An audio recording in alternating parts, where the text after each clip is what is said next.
All right. So the topic of discussion, here it is. All right. The topic of discussion of last Monday focused on the pyramid, as was discussed by Stuart Diamond, and that was about. By the way, I forgot.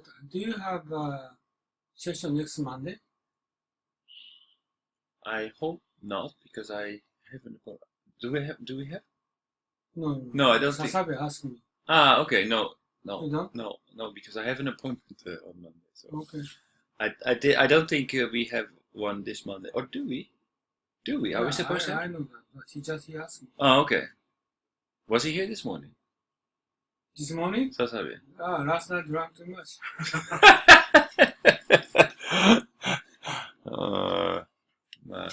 He works for Accenture, so he probably work hard, drink hard. That's okay. So we were talking about Stuart Diamond and persuasion. He differentiated like how to influence people, and there's 3 ways to influence people. You have the contents of your argument, so what you say, the essence of your message, that accounts for about 8% of persuasiveness. Then you have the process. That is actually how to get from what you want to making the other person do what you want. That's there's a process to it that accounts for about 37% of the of persuasiveness. And then the most important element of persuasiveness is to actually people-to-people cooperation, as he calls it. So basically making relationships, building up trust. Listen, that's what this pyramid is all about. And Takai-san, I think it was you who asked. Okay, but I'm not really clear about the process. So I found this this summary of the book that was written by Stuart Diamond. You remember the kind of big guy in the video, and this is a lot. Oh, did you find out source? Actually, he doesn't refer to the source. So he mentions it in his book, but he doesn't give credit to the source. So it is. Maybe he is the source of this. I'm not 100% clear of that.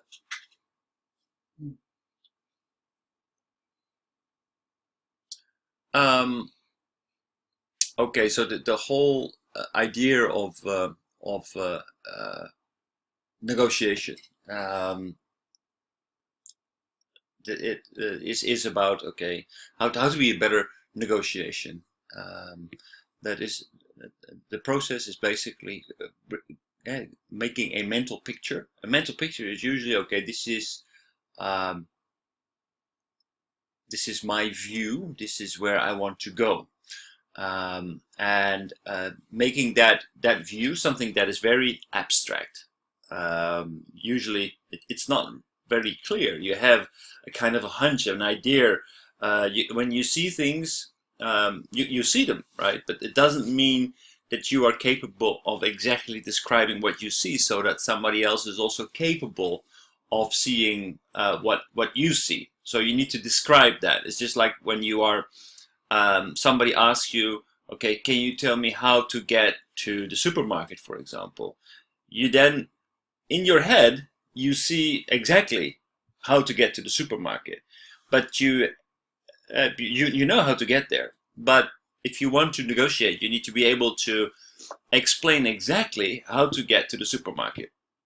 So you need to convert whatever you see in your head, your mental picture, into something that is visual to the others, to other people that you're negotiating with. So you need to make that concrete. In order to do that, it's okay. Well, okay, this is my mental picture. I want to go to the supermarket. So basically, so the supermarket is your goal. That's clear. Like, okay, I want to go on holiday, right? That's not clear yet. Okay, where do you want to go? exactly, where do you want to go? When do you want to go? Who is going with you? What is my budget, etc., etc., etc. Okay, so what are my goals? How much am I prepared to spend for this holiday? How long can I? How long can I go? Um, those are your ideas for your holiday. What's important to me? Then you need to think about, okay, but who are going with me? My wife, my daughter, right? Um, so okay, so what do they want? What exactly is their idea of a holiday? Um, and then you need to think, okay, so they usually like shopping. They are interested in I don't know, going to a theme park or whatever. So that's what they want. Okay, now how does that compare to my goals? What will it take for them to go where I want to go? So, for example, you might decide, well, I would like to go to the States, for example, because I've never been to the States. I love to go to the States, so I would like to go to the States. Okay, so what will it take to persuade them to go to the States? Well, you could, for example, you could suggest, okay, why don't we go to Orlando? There is a theme park in Orlando, so that may help your daughter to actually say, okay, well, you know what? Let's go to the States and visit theme park in Orlando. And America is great for shopping too. There's lots of things that you can buy there. So that might be a good destination. So you're starting to prepare. Okay, what are my goals? What are their goals? And then, okay, what does it take? What do I need? What does my proposal need to contain in order to actually make them want to go where I want to go? And then, once you have decided that, how am I going to do that? What is the path to actually make them say yes before you're going to make a decision? What do I need to do? I need to gather them around. Maybe I need to entice them with a nice dinner outside, so that they kind of feel good and feel good, excited about a holiday. Maybe I need to go to a travel agent so that I already have some options laid out. These things. So you're going to make this roadmap. I want to make that decision by the end of tomorrow night. So that means that I need to do this, that. So it's where most people fail in negotiation is they have a mental picture and they say, okay, I want that. That's it. And they start to push the other side.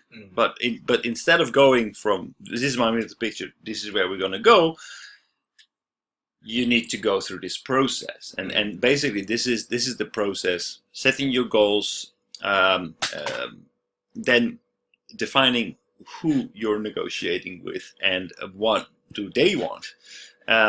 Then consider, okay, which elements are important to them, and what do I need to put in my proposal in order to persuade them. And then, okay, define the steps, like literally the process of actually making reaching that decision that will reach my goal.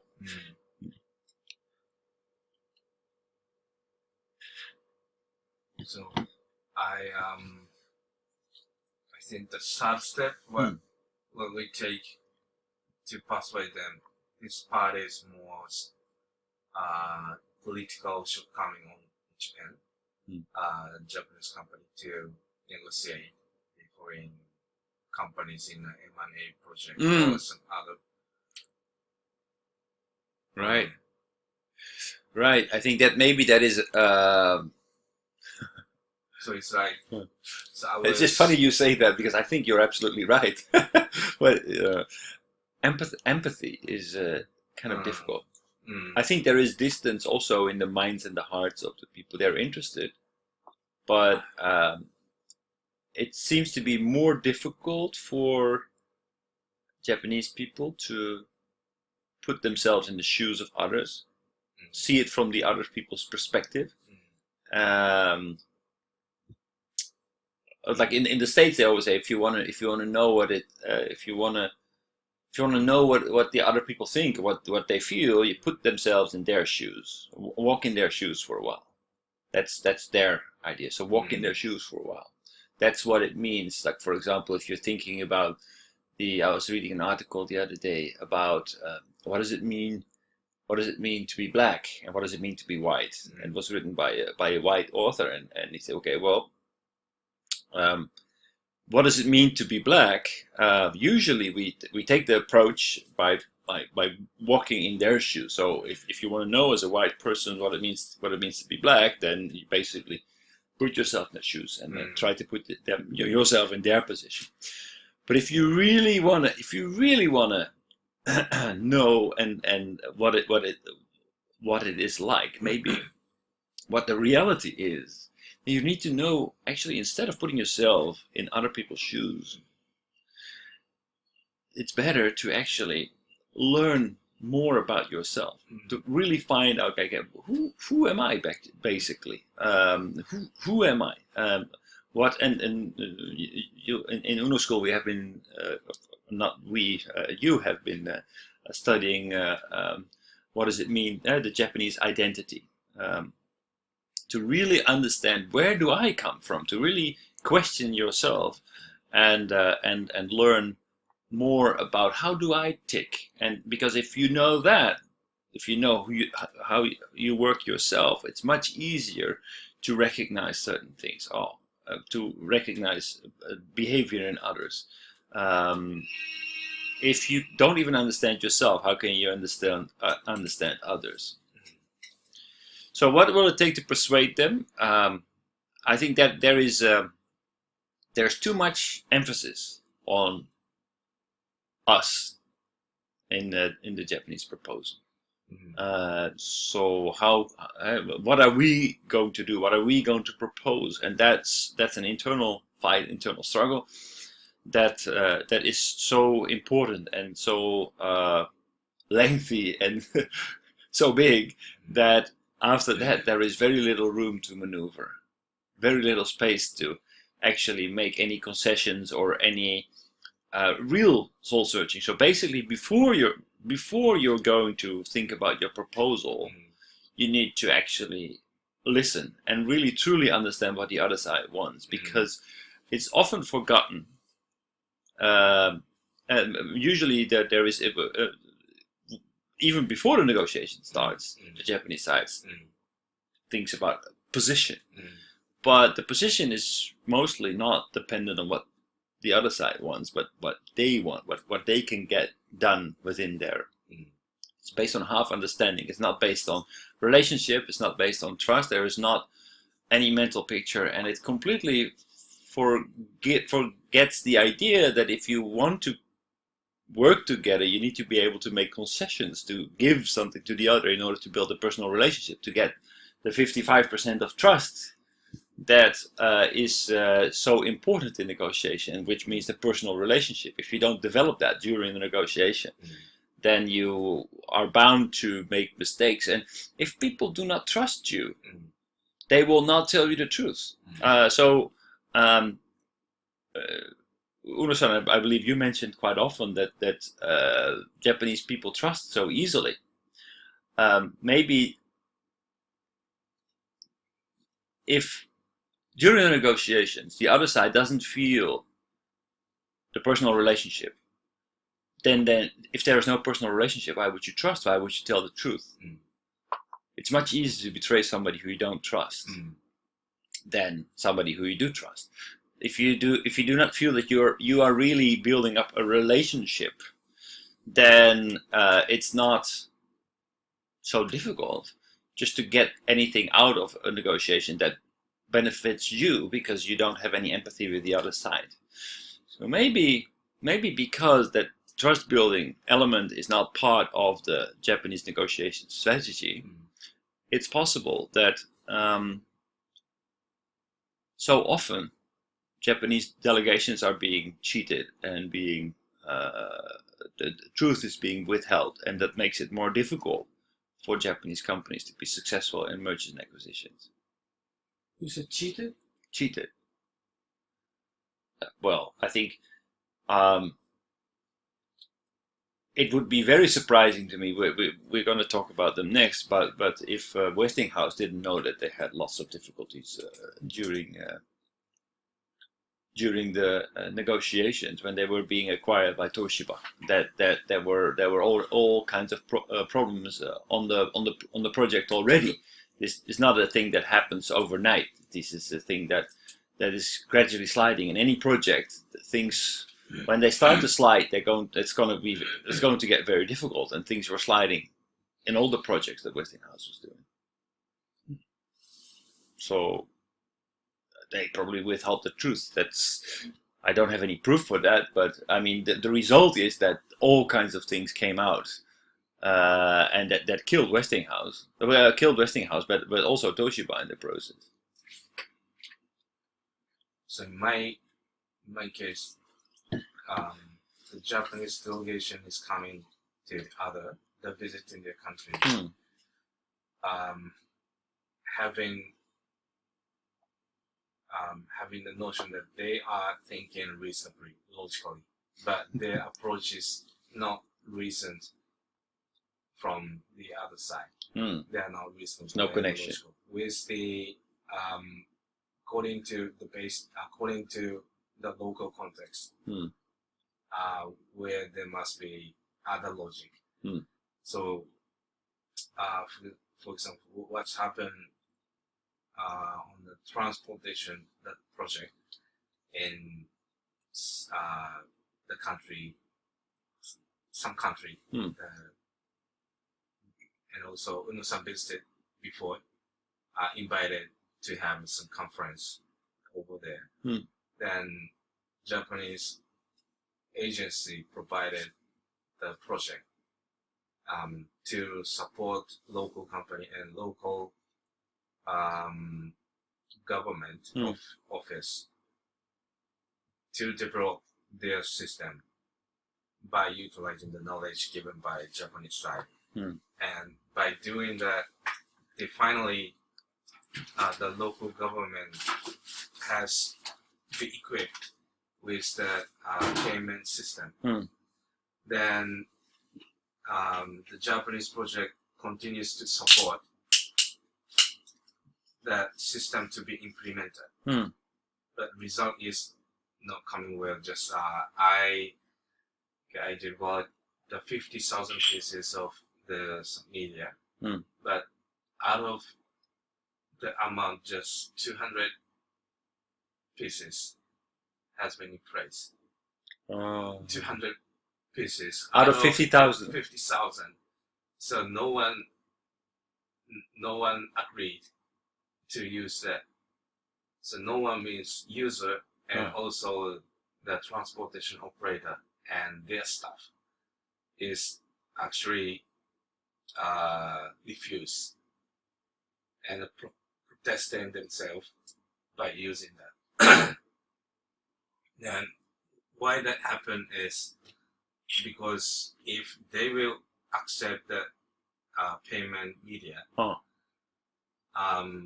their current habit is not allowed, will get not allowed. I mean, what is the current habit? What is the current habit? They get the fare by cash, and 50% to the company, and 50% in the pocket. To their wallet.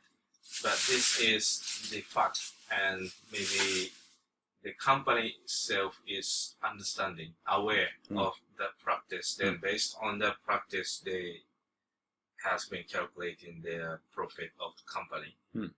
But just implementing that IT system, then the staff cannot do that, and the company will get some protest from the staff. So the company and their staff will be on same page, same board, that they don't want that system to be implemented. So the company owners could not enforce it, because I would assume that there is a big incentive for the owners to actually eradicate this taking the money from the bus company. Of course, there is the problem that you can get strikes and all kinds of other unrest and what have you. But but why that practice is needed? Because the company cannot pay salaries. salary. So let them earn the money by themselves in operation. So that is it's not good, but that is not too bad. That is a local context, actual local context. So basically, they didn't raise the salaries of the bus Yeah, drivers. that could be one solution. Yeah. But the local company and local context itself cannot solve that problem by themselves.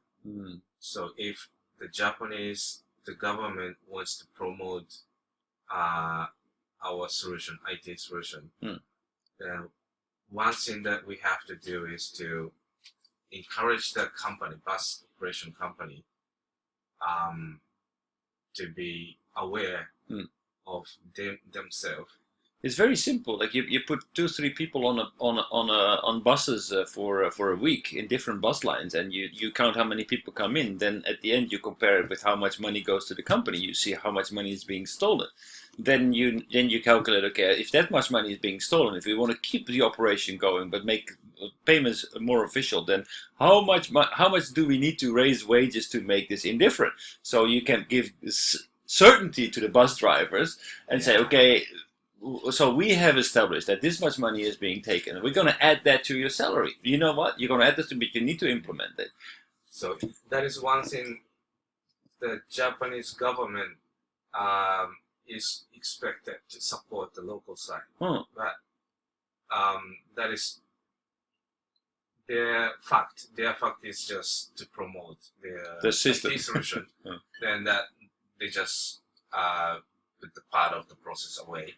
Yeah. Then the result is like this one. Okay. So this is the result of just discarding the process part of the process. So becoming a partner. So there is no trust. There is no relationship built. We are not trying to solve a problem. We are trying to push an IT solution. That's what's being done. Yeah. Okay. I also have an example. Same story. Same story. Laos. Laos had its own meteorological system, and it consisted of they have instruments on different stations throughout the country, and every 3 hours somebody goes to those systems and they write down the observations in a book. Then at the end they have 15 minutes to collect the data, and then they need to pick up the phone. They call the head office and they read a code, so based on their observation. And that's from temperature to air pressure to, they have their own instruments for that. They even lie down flat on their back and look at the clouds to establish how far the clouds are and what kind of cloud pattern they observe. That's converted to a string, and then called into the office. They put it into a computer, and then they send it to the International Meteorological Agency. That's how they do it. Employs a lot of people, right? It's very labor intensive. You need to do that like 24 hours a day, seven days a week, and 365 days a year. So there's a lot of people actually working there, making their money, lying on their back and looking at the clouds. So Japan offered, we can do that much better than you. So we have automatic system that all the instruments are there, and we collect all the data, not once every 3 hours. We do that once every 5 seconds. We collect this data, and so we have this communication infrastructure, and we're going to collect it on site, and then you don't need to call it in. We automatically transmit it to the head office. There we collect the data, put it in the database, automatically generate a report, send it to the International Meteorological Agency, and we're going to give you money to implement that. Beautiful, right? I think it was on Christmas. On Christmas, I got a phone call. A Japanese consultant came to Laos, and he called. All communications has stopped. There is no weather data coming in anywhere. After after installation. On Christmas, like on the first day of Christmas, and so I was home in the Netherlands, and I was going to have a Christmas celebration, but a big panic. I needed to wake up Russian programmers to actually go into the system, look what's going on.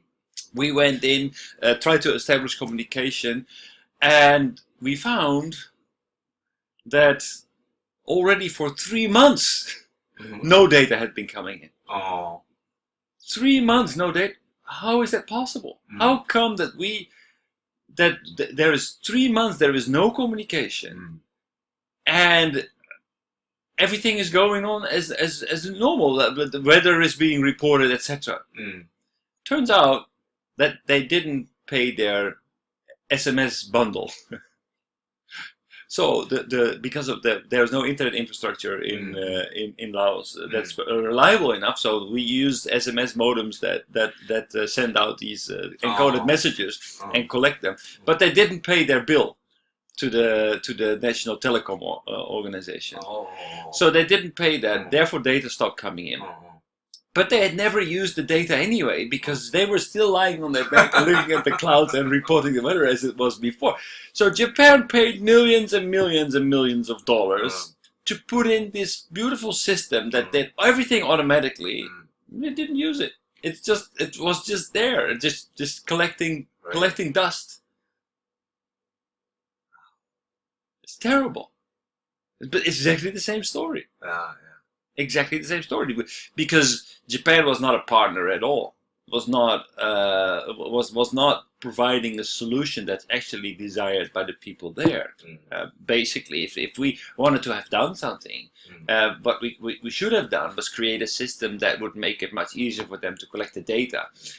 Maybe provide them with computers on site so that they because the manual transcript of these long codes, often you can make mistakes because it's all voice, right? And everything becomes very time sensitive. So there are not 15 telephone lines. There's just one telephone line. So if the line is busy, you need to wait and to call again and again and again. So it's very inconvenient. So if you want to make it simpler, you start looking at the people. You start, okay, so what are you doing? So how are you working? And then you first you accept that. You say, okay, how can we help you? Instead of, we're going to forget everything that you do. We don't care what you do. We are going to put this system. It works in Japan, so it works everywhere. So this is beautiful. This is the latest technology, but it completely ignores what people are doing there. So they're not selling a solution because they are not even asking themselves who are they and what do they want. This steps. They only ask what are my goals, and then go straight to goal. And they can do that because they pay the money. But they are not building up any relationship. They're not persuading anybody. They're completely forgoing the process, and therefore, that's happening. It's money lost. Yeah, it's happening everywhere. The Unno School also globally that situation based on OTA. So and moreover, the problem is some persons working in the project is aware a little bit the actual program, but as long as he or she is working on the OTA or government project, they are not allowed to go anywhere out of the project scope. Yep. So Yep, absolutely. There's no money for that. You can only do exactly as described in the tender. Yeah, even though to make this project work and happen or work, that process is absolute necessary. Yeah. 100% necessary. Exactly. Without that project will be futile. I had a problem in South Africa with communication infrastructure. We could have solved it so easily. Just put in a different kind of device and we could have solved it. But it was not allowed according to the tender specification. Therefore, we had to solve it with two hands on our back and try to resolve it with the existing means. Completely awful, hideous stupid solution. Because basically, just because of the tender specifications, it was not allowed to do it with the to find the best solution. That didn't matter. The best solution was not important. The solution as described in the tender document, that was requested. So it needed to meet the tender specifications. That's not how you build relationships. That's not how you build connections. That's not how you build trust. So nobody in Laos actually bothered to say, well, the system is not working anymore. Maybe they didn't even look at it. I don't know. But it's just, Japanese, forget it. Project is over. No more money is coming in. We don't get any money for support. They're not paying our SMS bundle anyway. We get the weather, so what do we care? So we have to start, based on the notion that there are some steps to implement sub-service in the society, design and development, installation, and operation. Then we may need to start the discussion from the operation point of view. But current approach of the ODA and government project must start from this part, design and development, installation. Then they cannot take this part into the account. But the good way, the necessary way is the other way, the round, from the operation phase. But current concept or the form of the funding agency cannot do that, because it's not easy to evaluate of the funding effect. So it's easy to evaluate to focus on the system implementation. Exactly. That's controllable. That's a completely controllable process. So you know that you deliver the system. That it always works. The system always comes. So you implement the system, but it's absolutely completely misses the goals of what you are actually doing. Yeah, it's a real actual voice from the local, local transportation, local government. What they have to do is to, for example, to reduce the congestion of the traffic, and to make it happen, there may be some public transportation implemented. That is the logic. But they just they cut some part off to implement their contribution of the ODA. So the remaining part is more critical, absolutely critical. How to improve the management of the transportation company, not putting the money in the pocket, to have the traffic come to the bus stop at the on time. And account the passenger. They have to arrange their route according to the fact or the data of how many passengers will get on the bus and what time. But they cannot be equipped with any solution of that. And also money flow is not controlled. So that is the first step, maybe to address the actual voice from the local.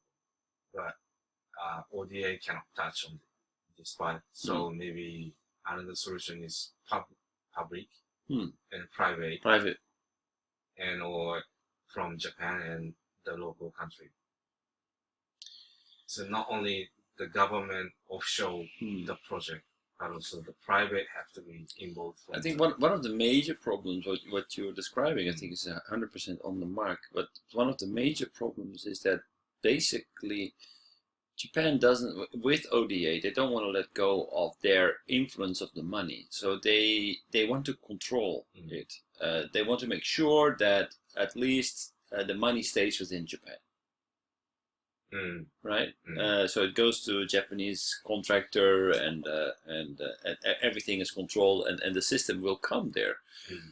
But if you really want to build up relationships, then basically you should make it private and then come up with the best solution based on their needs. And if it's worthwhile, if it's really worthwhile, if they come up with a good solution and it's worthwhile, and after study and making a good implementation, which means that you combine technology with people, and if that is a good fix, a good match, then you can consider to actually subsidize it. But subsidizing is meaning that you give the money in the hands of the client and not keeping control of it yourself.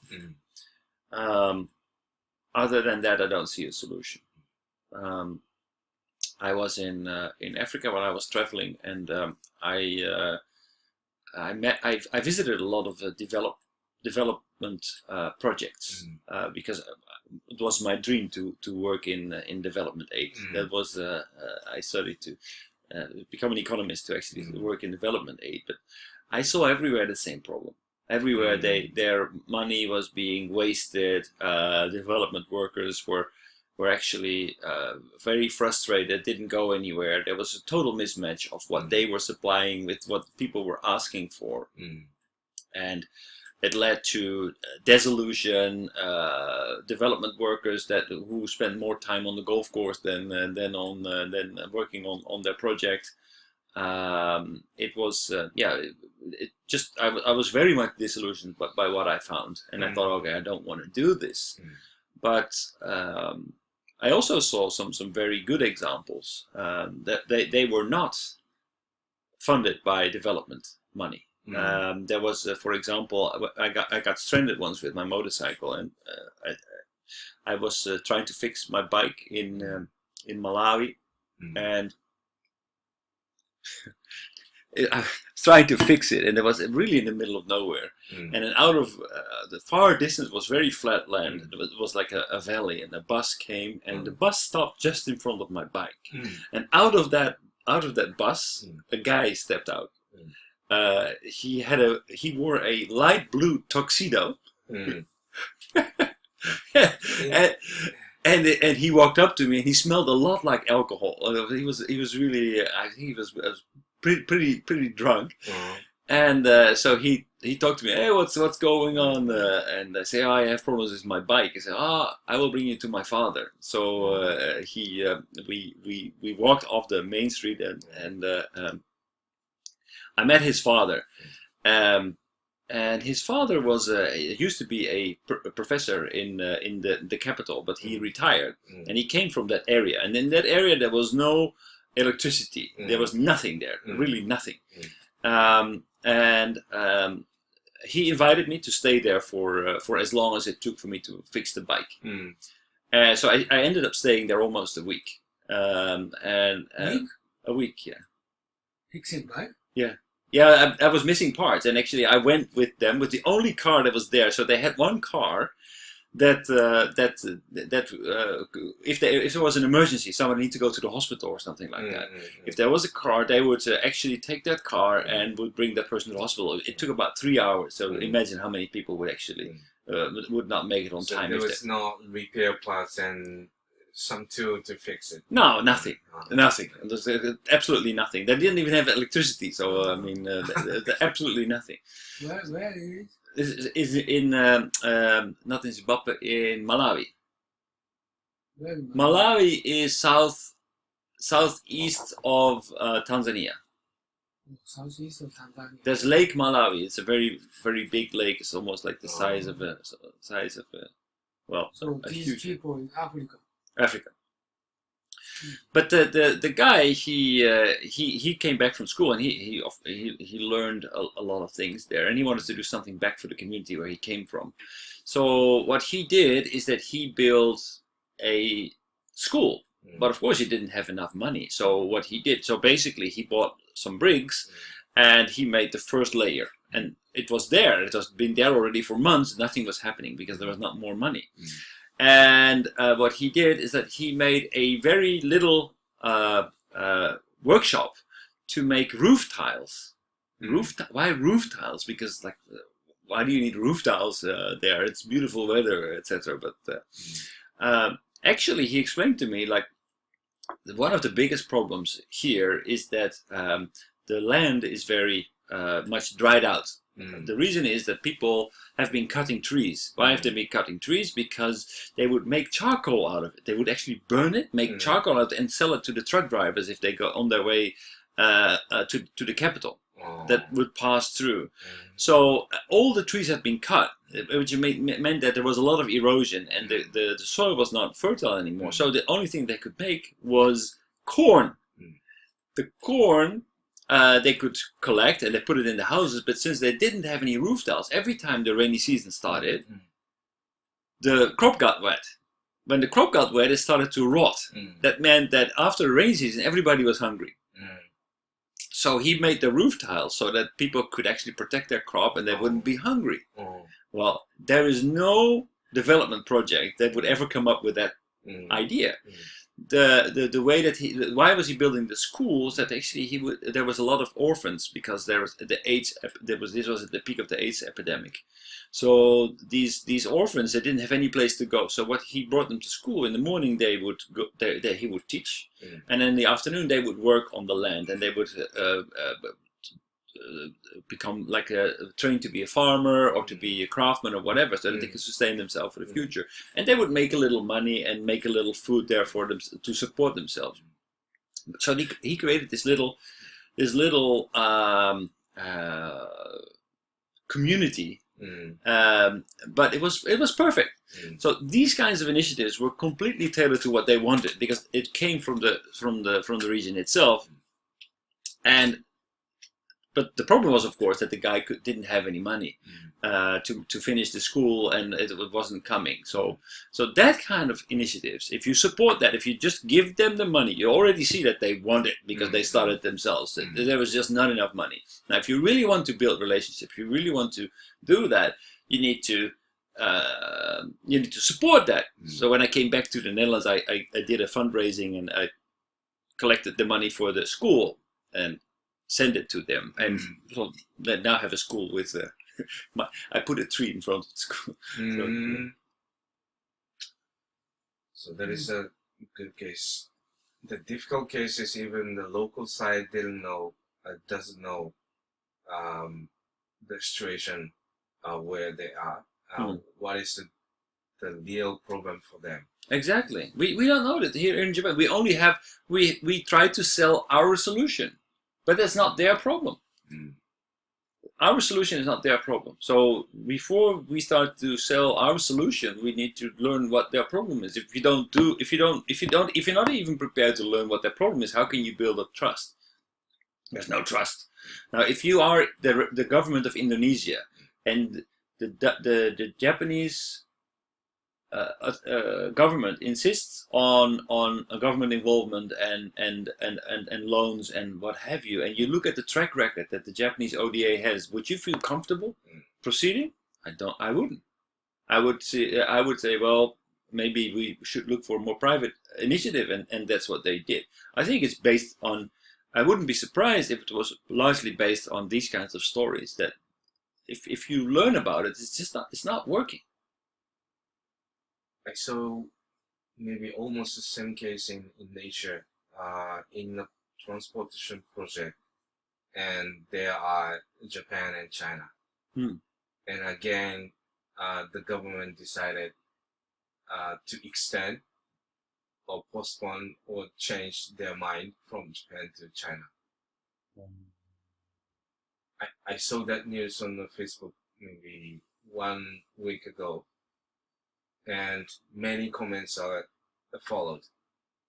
Then almost all persons say they will fail, and they don't know the value of the Japanese system. So we shouldn't do anything for them. So let them fail, let it go. Then just let them understand they are alone. But only one person was saying because of the weakness of the Japanese government. And he looks like the 80 years or 90 years old man. But other than that person, all were criticizing Indonesia and Chinese approach to manipulate the decision. So nobody understands. No.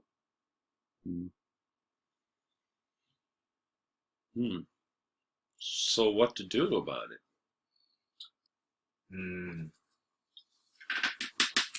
What can we do about it? Because it's happening across the board. It's not only happening in Japan, by the way. It's also happening in other nations. Like a lot of African development projects are funded by Western European nations. So it's not definitely not a problem that's unique to Japan, but I feel it's particularly big in case of Japan. So I think that the funding agency itself, like JICA and some other ministry who has some money, some certain size of the fund, they cannot change their operation.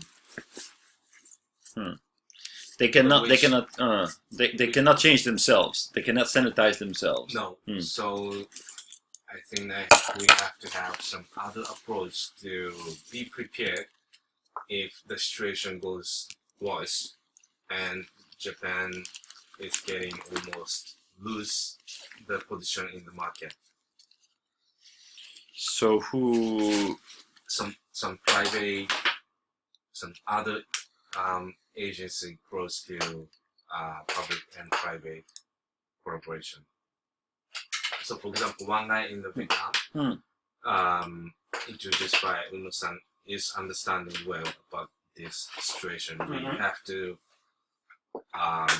look up our eye to address the more wider perspective of the local problem.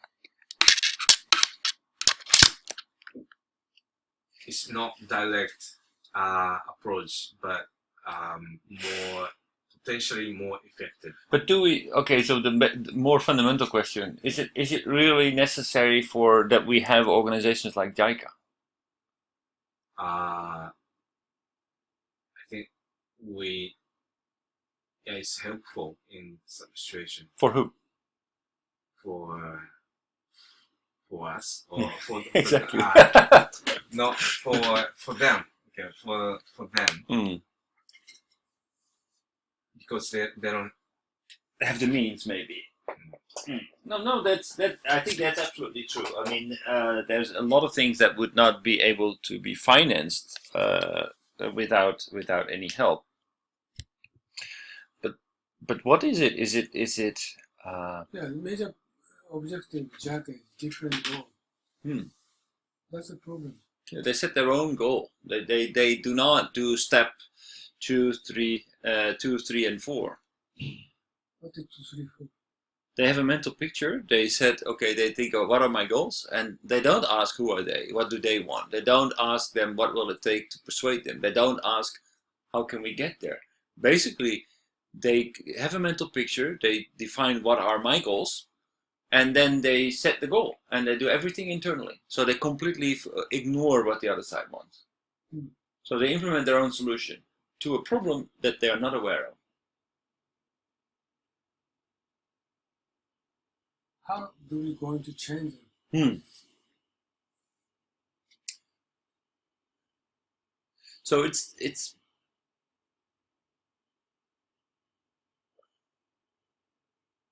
like very similar to Trump war with America first. So Japanese JICA just only focus on Japanese interests. Yeah. Okay, it's government always national interest is first. But this is the best solution. National interest. What is national interest itself? It's many people misunderstanding, right?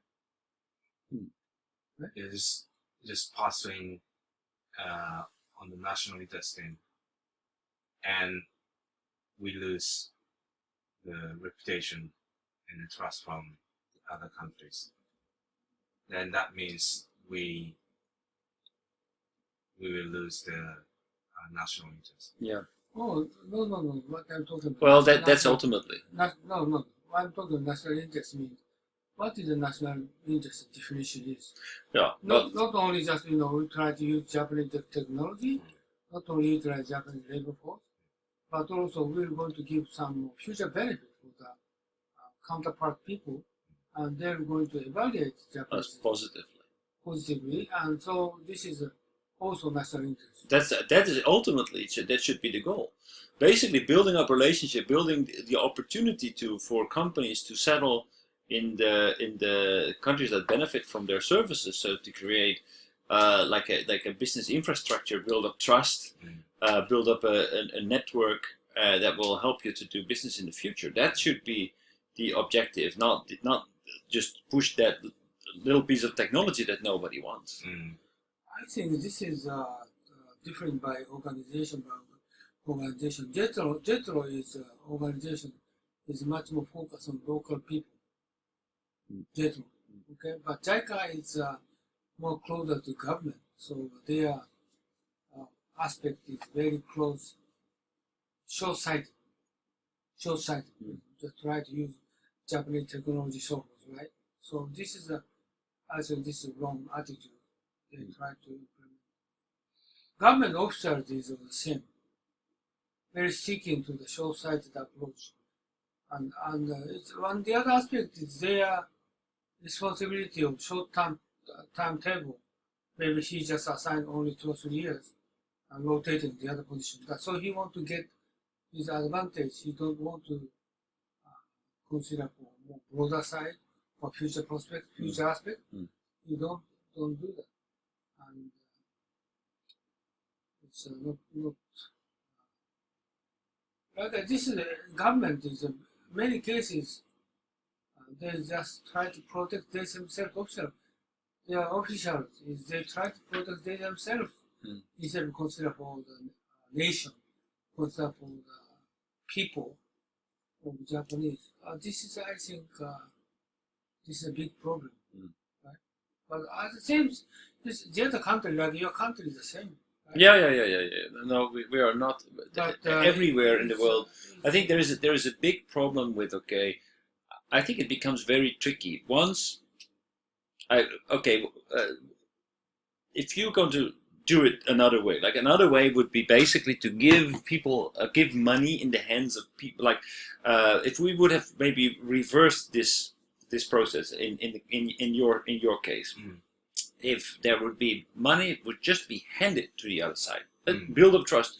You can say, well, why don't we just give the money to them and let them define their best solution and buy it in the market, and we want to be a contender. So but basically, if another side is better, then maybe we should allow that money to be spent outside of Japan. You could do that, basically, like from a process technical point of view. You could do that. It could be very naive, and the money could be lost, but maybe not. Now they try to do that. This kind of approach was widely used after the communism started to fall down in Europe and in Russia. A lot of money was given to people who say, okay, well, we need to start this because a lot of things were in disarray. There was the problems with the infrastructure. There were problems with everywhere. So there was a lot of UN money going into Russia, going into Eastern Europe and everywhere, and put in their hands, and they could spend it. Like okay, so they were defining their own projects, and they asked for UN money, and they gave it because it was clear that a lot of investments were necessary. And instead of offering it them as offering the solution, they gave them the opportunity to define the solution and then use the money to actually implement it. Exactly same as the bailout from IMF to Greece. Yeah. So, well, what happened is that almost all that money disappeared. All of that money got into the pockets of the mafia and disappeared. So that's the other side of the story. So that's not the solution. The solution must be somewhere in between. There needs to be some kind of checks and balances. At the moment, the system is broken because we are bringing the technology that they don't want. At the other end of the spectrum is the possibility to just give them money and let them use it to do their own shopping and define the best solution. that doesn't work either. Mm. So how to make it work is to come up with a solution that's somewhere in the middle there. That there are some checks and balances that we do not like. The tender process sucks, as far as I'm concerned. Mm. It's completely, you set everything in stone before you even start working together. It is so bad. I think that is one thing that needs to change, because there is no space to make any improvement, no space to listen to anyone anymore once you start connecting. So we would make software for people that we didn't even speak to, we didn't even have the chance to engage with. We're not even allowed to communicate with them because we were in the tender process. So all the specifications, they just came out of nothing. I was just like sitting behind my desk and coming up with, okay, we're going to make this and that, and then it's according to the tender specs, but it fits and it's closest to what we have. So it costs for us the least effort to make it. If it's useful, I don't know. I have no idea. I cannot ask anybody. I don't know who they are and what they are doing. I just need to make this software. Right, here it is. Dozo success. But I don't know whether they're happy with it. I don't know whether they really like the product and what they would like better or how they could use it. No idea. So the tender in itself is completely broken. Yes, what we have to do, if you want to win, we have to actually. We shouldn't use the word of spec-in. Spec-in is too dangerous because it's necessary approach to win, but by doing that you're likely to be taken because it's out of the compliance. Yeah. So the way that I would. I think it would be very good if there would be some kind of system where you say, okay, we are letting the users, the end users, the governments, specify their own solutions, what they feel is necessary, what they want. Then there is going to be a global cap on how much money of the project zone can be spent as subsidy of the project. So if the Vietnamese authorities, like Hanoi, comes up with a specification, then the total project will entail implementation, raising wages, bringing in the technology, having a phase-out process, bringing in the consultants, everything. Do everything, and it's going to cost this much money. Then basically, as part of that is the technology implementation. Now, if there would be a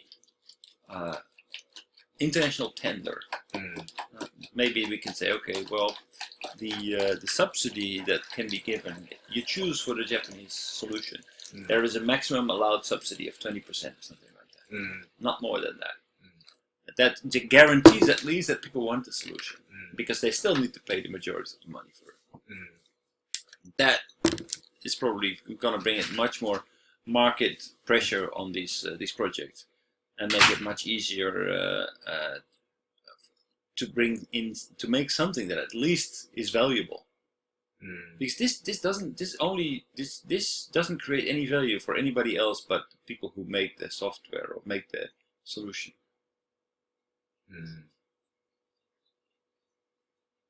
So in that, we don't have to get the Japanese government involved in the direct process to choose the solution. Exactly, one-on-one. It's about relationship building, right? So the once you build the relationship, once you really listen to what the customer wants, and you really become aware of what everything that is needed in order to make this into a successful project, then you can start to think about, all right, what part can we do? What will be the total cost of this project, and what is necessary to make this successful, and what can we contribute to this project? But to only take your contribution, push it there, and then the rest is not there. It was in Tanzania. In Tanzania, the Belgian government had a brilliant idea because there was no glass factory in East Africa. Everything was imported from India. They said, well, you know what? We are going to start a project where we're going to make a glass factory in Tanzania. So you don't have to import it. You don't have to transport it. It's going to be cheaper and things like that. So they, as most countries do, Belgium, they made a budget available and they said, okay, well, here you have ODA money, but you can only spend it in Belgium. So basically, because of that, all the machinery that they had to buy was purchased in Belgium. But in Belgium, they knew that they were the only contender, so the prices were pretty high. So it was already quite difficult to make this at competitive prices relative to the Indian glass. When I got there, so they made a deal with the local authorities in Tanzania. So they didn't build surprisingly, they didn't build the plant at the shore, but quite inland in Tanzania. So it was quite far. So it was necessary to transport a lot. But if you know a little bit about the infrastructure in Tanzania, it sucks. It's like when I got there on my bike, and like it was even difficult on a bike to get there, let alone with a truck. When I got there, there was a new factory, but it was completely almost covered in greens because nobody maintained it at all. The machines were inside, you could see the machines, but there was no electricity, no clean water, so they couldn't make any glass. Like the main component in glass is clean water, but no clean water. So they just shipped the machines and that was it. So closed down. Closed down. It never even ran.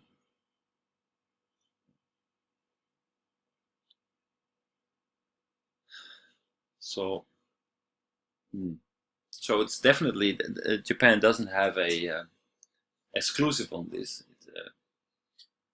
It happens with a lot of ODA money, but it's a complete waste. This is Japanese ODA? No, this was Belgian ODA. What I was talking about, the glass factory. Yeah, the same as Japanese. So this is still Japanese ODA has not only Japanese ODA. Do you know how they handling Asia Development Bank or also AIB, and they invest lots of money like ODA, right? Do you know something? How they are doing? Yeah, doing well. Well, they are actually. I mean, one of the good things about, for example, AIIB is that, and World Bank funds, is that it's a public tender, right? So it's open to suppliers from different countries. World Bank. Yeah. But their tender is also contaminated. Their tender is contaminated, but it's not as bad as the Japanese JICA money. Their tenders contaminated. I mean, the whole way, the way that these tenders work, I think that the tender system in itself is broken because it's not. So these people at the AIIB or people at the development bank or whoever, they do not have the experts in-house to write these specifications for these projects, for the technology, right? So they need support from the people who have the expertise. Who have the expertise? That is the people who actually are the suppliers of this technology. So they're going to ask secretly. They're going to ask the suppliers of the technology, "Can you help us to write the specification?" Oh, we can do that. Now, guess what's in the specification? It's going to be exactly what the technology that they are providing, and then they're going to put all kinds of requirements in the technology that they know that their competitors do not have. So that's how we won project. We made the tender documents ourselves. It fit like a glove. So it's risky. It's risky. I think that the tender in itself is wrong. Basically, the users, the people who are going to use it, should be the drivers of this. So Yes. it's not. This should not be supplier oriented. This should be customer driven. And if the AIIB or the development bank or whoever is going to support it, they should not support the supply side. They should support the demand side. But that's the difficulty, right? Like with the example that I gave with in Russia and Eastern Europe, where all this money was being stolen because. Well, I know about the recent approach of ADB. I met the one guy from ADB in Ho Chi Minh City, and who is looking for some project list of the new scheme of the ADB. That is their money. They will pool the money for funding, but especially exclusively for PPP project. So they will PPP mean peer to peer? Public-private. Okay, yeah. So they will give the money, the funding to the local government, but only used for PPP project. So the government will make the joint project with the private sector. Then only in that situation, in that case, that money can be applied.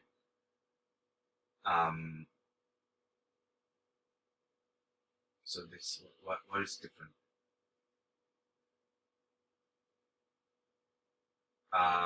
So ADB is not direct authority to call the tender. The tender goes to the government and the private. Yes, together with the private and public, they will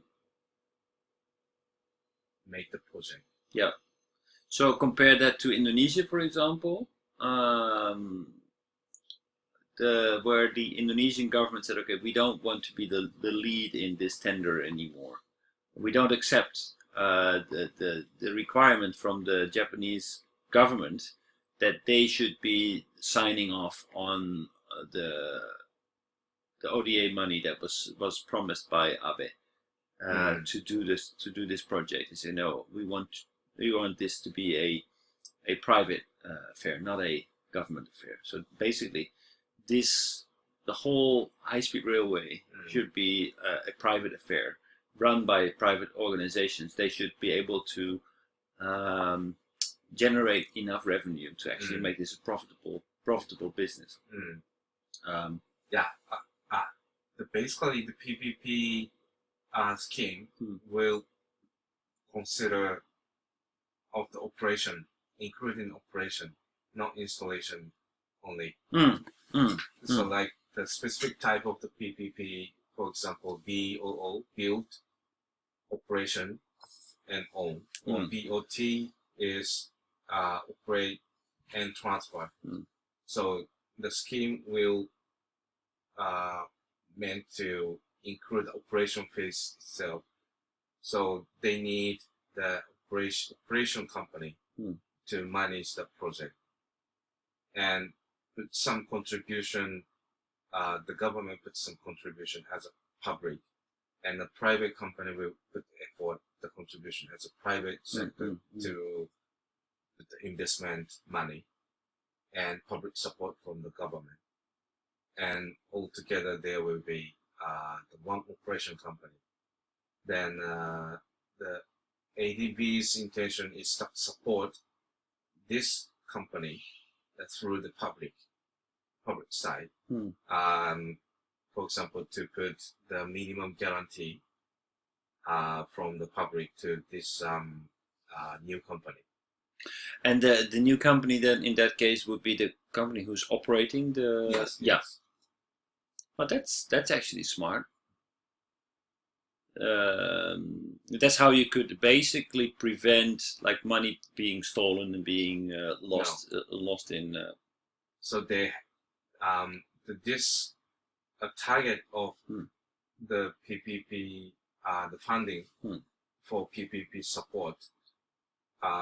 We have to find this operation company. So principally, this money is not allowed to spend for the system development, system installation. So they have to be followed by operation. Yes. Okay. So basically, I mean, if you think about it, then if instead of making it ODA money, why doesn't, for example, the Japanese government become a shareholder, for example, so that they have? I mean, it's possible. Why not? I mean, instead of transferring the money, why don't they become a shareholder in the entire operation? The revenue of that. So we are not just transferring the money. We become a shareholder. We also become involved in the operations, and we need to be able to follow up. So we actually by becoming a shareholder, you take interest into where your money is going. You're building relationships, and you're building long-term relationships because you're doing it together. I don't know if it's possible either, but I think. What do you mean shareholder? Well, if we are going to do a project, for example, Takahashi-san's project, and money is going to be exchanged as a donation, basically, to provide the Japanese technology. Well, the technology in itself is not the entire solution. The solution is much bigger than that, because it's not only technology that's necessary. They need to restructure the way that the bus operation works. They need to do all kinds of things, for example, regarding the salaries of the bus drivers, the transfer grace period. You were talking about doing something about the infrastructure and things like that. So it's a if you don't do everything together, the whole project in itself will fail. So how can you create involvement and make sure that the Japanese part doesn't only just deliver the technology? Because with that technology, what Takai-san was saying is that they shipped 50,000 cards, 200 were used, 49,800 cards were not used. It's complete waste of time and money. So how can you avoid that this money is just being wasted? And that's when you make people responsible and involve them in the entire project and in the end result for the people. So instead of just making a donation, why don't you make that money as part of your contribution to become a shareholder in the operation? In the operation, not in the just providing technology, in the operation. And your capital contribution can be used to support the technology system, but as a shareholder, you would then immediately realize, but if my company is going to invest that money in the technology, wait a minute, how are we going to make our money back? How are we going to get return on investment if we don't address the other points? So I don't understand what shareholder means. Shareholder means that you become an owner. You become involved in the results of your work. The problem with ODA as such is that they do not become owner. They do not put themselves at the other side. They are focusing on their interest as a donor nation. The donor nation has an interest to provide their technology and keep that money on their own side. That's just part of the solution. The entire solution is what is needed on the recipient side. So the recipient side, they have an interest to get the technology, but they need to combine that with other elements. So they need to combine that, for example, to restructure their operation. They need to maybe buy new buses or interest group? Yes, interest. So they have technology never comes by itself. It's just a tool. So you need to also prepare the people. You need to train them. Interest group will go to supervise those money? Well, basically, that's difficult. But why not, instead of giving money to support to make this technology, why not just say, okay, we are not going to give you this money to buy this technology. We are going to put in money into the entire project. Maybe equivalent to supporting the, who's control this money? You said you as a shareholder. So shareholder is Japanese government. Oh, really? What? Japanese government becomes a shareholder in this operation. Only Japanese government? Yes. Only Japanese government. Yes. So instead of just giving the money, they become a shareholder, and the share and the money is still put into the operation and can be used to buy the technology. But as a shareholder, I have an interest that all the other sides are being, and I have a saying, and that the rest of the operation is also implemented. So that means that if we are going to put in that money, we also want to make sure that you are going to do something about the salaries, that is not completely ignored, and the implementation of the whole system, of the entire idea.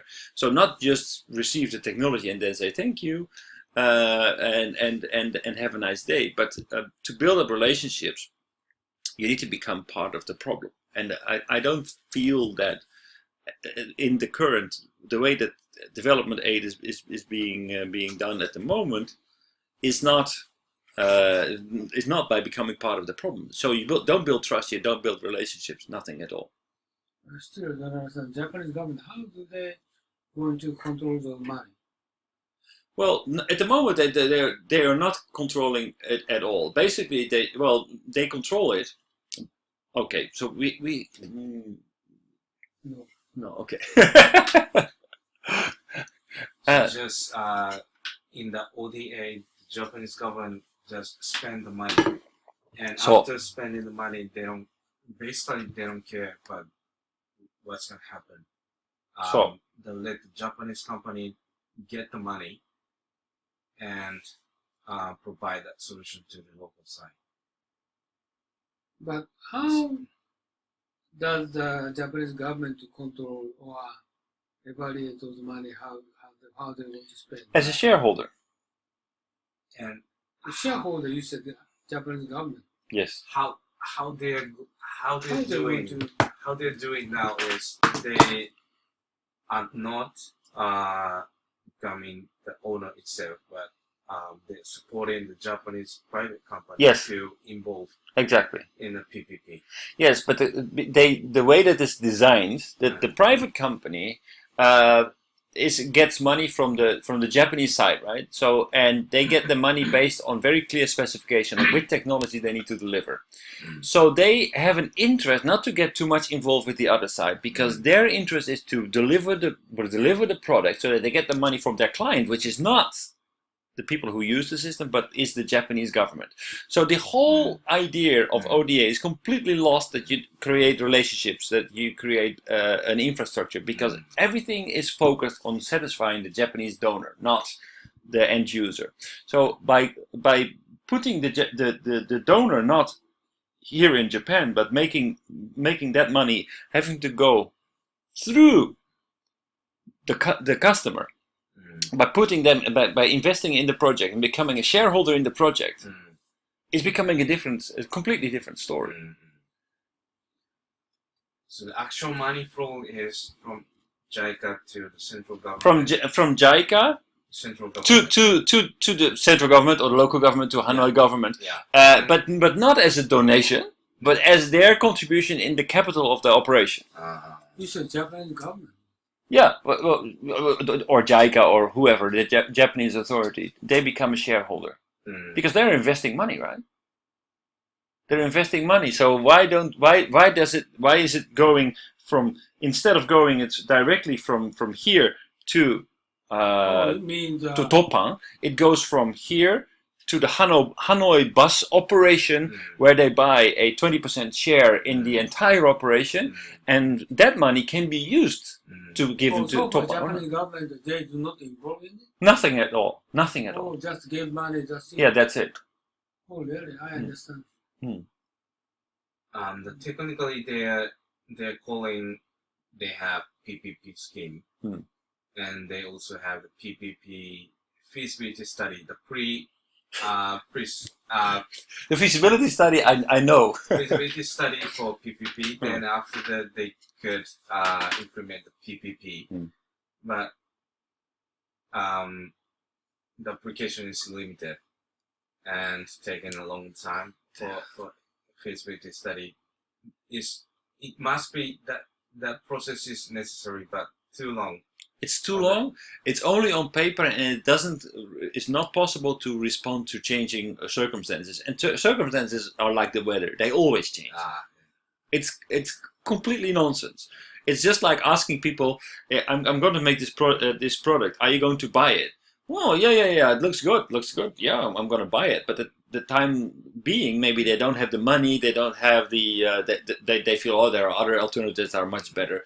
So asking people if they're going to buy it, or actually looking at whether they are actually paying money to you, is a completely different story. That's a feasibility study. You get completely wrong results. You need to do it in order before you until you then you really know what people are going to do. Asking people their opinion, no, I don't believe in that at all. Yeah, that is a basic part of the mindset to operate the PPP scheme in a JICA is not like this one. So even they have a PPP as a system, but mindset of the staff working in JICA doesn't have this kind of the mindset to how to deliver their negotiation to the other side, starting from the fact and going through the process and reaching to the trust and relationship. Yeah. Even the PPP cannot work if you don't have any sense of the trust and relationship. Why they don't trust feasibility study? Feasibility study, if it's done only by the Japanese interest, it cannot follow the local situation. Yeah. That's the problem. The way that the money flows, the way that this has been set up, is completely focused on keeping control, like being in control of the situation, not letting go of control. Because we want to make sure that the money doesn't leave us. We want to make sure that whatever we're going to spend money on is actually being delivered. But it's not about that. In reality, the product in itself, okay, it's good. If you need a bread, then having a bread is okay. But these are complex projects, and complex projects, they require not only the product in itself, but they also require implementation. They also require embedding, making sure that people want to work with it, and creating the right conditions to actually make this work. What you are saying in your case is a perfect example of having a good product that has not been implemented, like creating a system that will make it so much easier to collect payments, but completely ignoring the fact that at this moment, 50% of all the revenues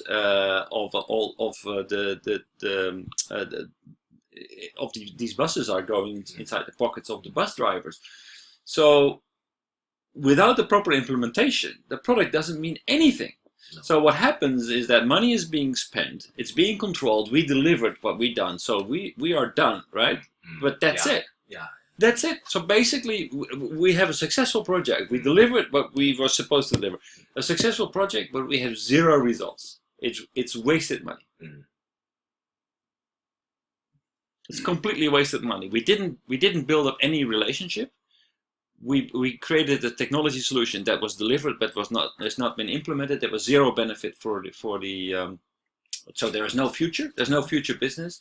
Money was lost, and yet we call it a successful project. Yeah, actually, it used to be much easier before.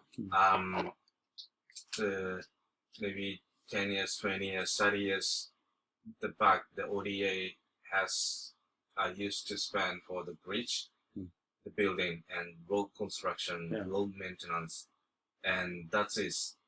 That saying that's it. Yeah, was fine. as long as the law is okay. But situation is they change some IT system software to change the solution for better one. But actually, what you're saying is very interesting, because maybe that's why so many things are going wrong, because we are not using the proper projects anymore for ODA. ODA is just not suitable for these kinds of projects.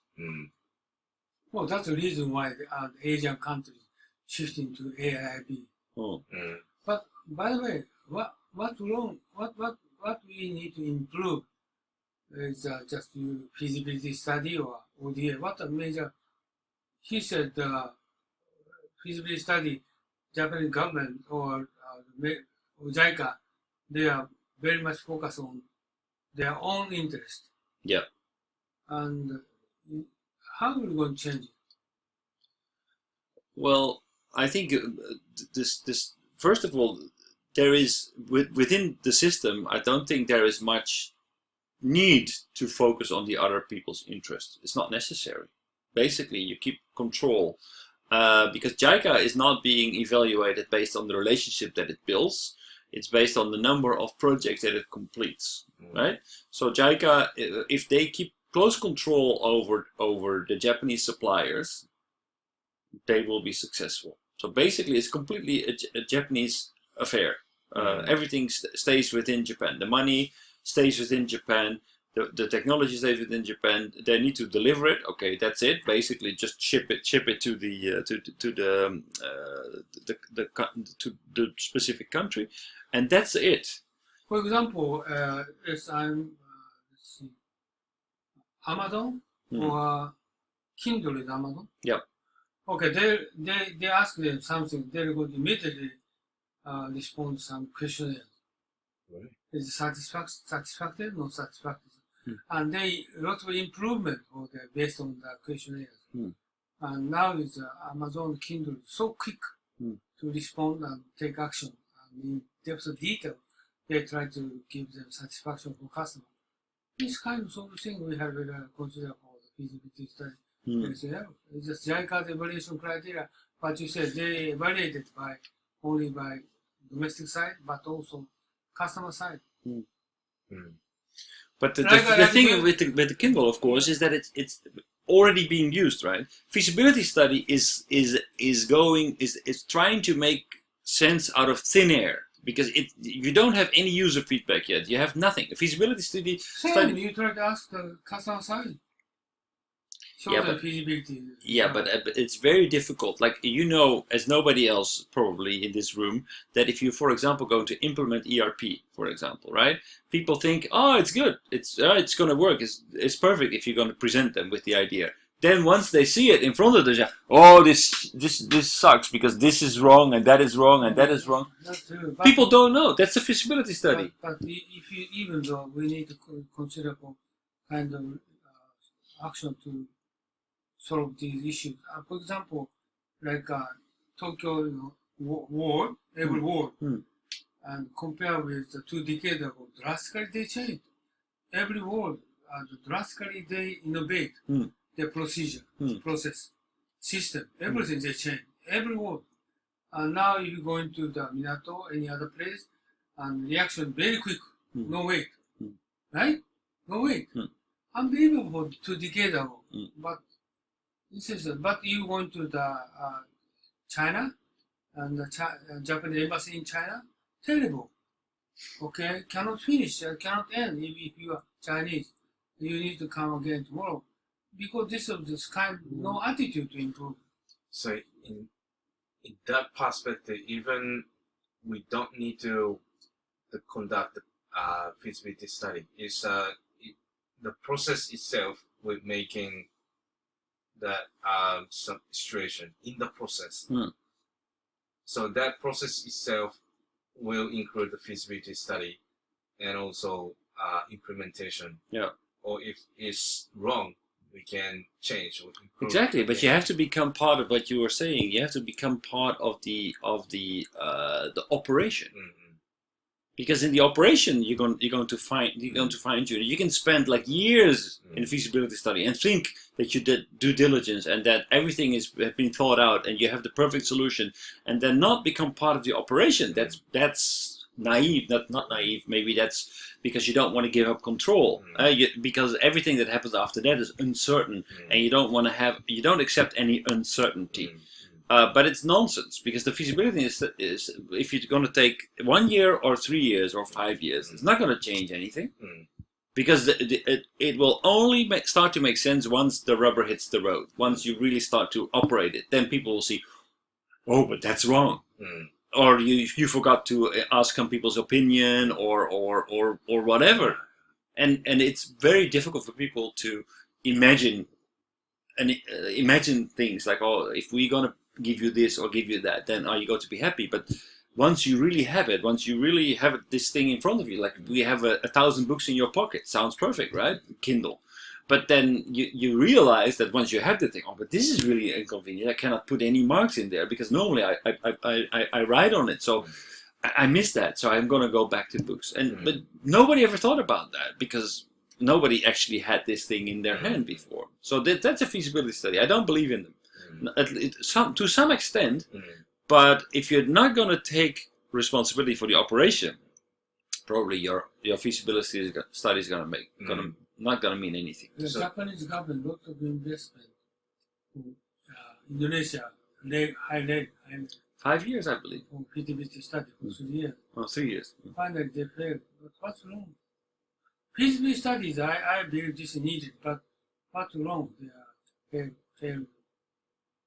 They didn't commit anything on the operation phase. Yeah.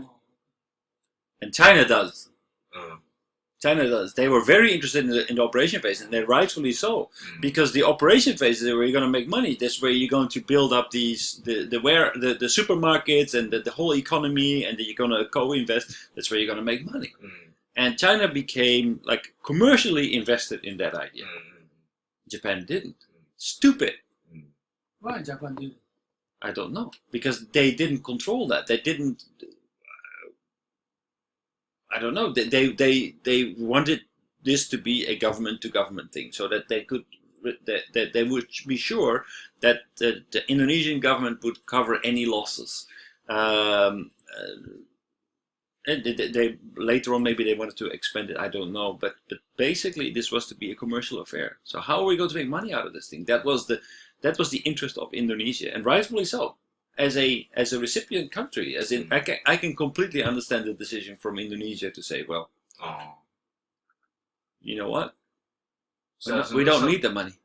As Unno-san mentioned, if we look at our own history even in Tokyo, past 2 decades or 3 decades, everything the public service has been improving, and the transportation system has been getting fine. And Mr. Kitagawa, his friend, now working in Jetro Hanoi, has been involved, one of the committee member to manage the city urban development of Tokyo. And there was some mistake to make the situation more complicated. Get worse? He told me that some scenario went wrong, but based on that experience, we can teach them this approach is not good. That may be risky to make the situation worse. That kind of, this is good example, this is bad example. Oh, he tried to make a recommendation. Yeah, that is including whole history or process of the urban development is what is necessary by required by the local. Government? Or we, at least our side, should consider this is our advantage. Okay, this is not AIIB can not do. Well, I tell you, Japan, okay, there's many people criticize Japanese government, but I studied democracy for past several months. I recognize Japan is the most advanced country of democracy. Okay? And recently, past several years, they try to listen ordinary people's opinion. Okay? Compare with the United States, compare with Britain, British. For sure. Like you can consider for Tokyo municipal election is disastrous, okay? Beautiful lady elected. But that voting is democracy, no? One of the key elements. But we cannot change it because they have many people involved. So very difficult to change. Voting itself. But consider for the civic activity by government. It's very good compared with America, compared with British, compared with France. Japan is civic active service. It's best in the world. Oh, you mean the bureaucracy? Yes. That's bureaucracy and democracy is different, right? No bureaucracy. But democracy is for the people. Yeah. Okay, by the people. But Unno-san, sorry, but like seriously. No, I'm sorry but when you say that the Japanese democracy is the most advanced, that like we have the LDP in power for about 50 years. It's nothing to do with democracy. It's like you don't thinking about triangle organization top people, but you need to observe grassroots, bottom people, and the service level is tremendously important. But that is the bureaucracy. That's not democracy. That's bureaucracy. No, this is actually what the democracy definition is: for the people, by the people, right? Right? And this is actually they try to listen to ordinary people's opinion, right? So this is fundamentally village, city, town. Yeah. So the bureaucracy is also, organized. I tell you, and also one of the Japanese government listen from ordinary people. Like environment issues, lots of committees, subcommittees. In Japanese organization, we have lots of subcommittees. Listen from ordinary people, by expert Yeah, people. okay. So, but let's compare it with the Netherlands then. Let's compare it with the Netherlands. Oh, this is Netherlands. No, this is absolutely not true. If you look at like Tokyo is like a humongous organism that grows without any government control. There is no rules. There is no something that protects the environment. If you look at, for example, compare Tokyo with Kyoto. Kyoto, they have people who think strategically, right? They think, okay, we need to set certain rules, for example, to protect the beauty of the city. So they make sure that we don't get like ramen flags all over all around the beautiful castles and things like that. They protect the landscape. In Tokyo, we don't have something like that. There is no strategy. We listen to everybody and we try to facilitate. Oh yes.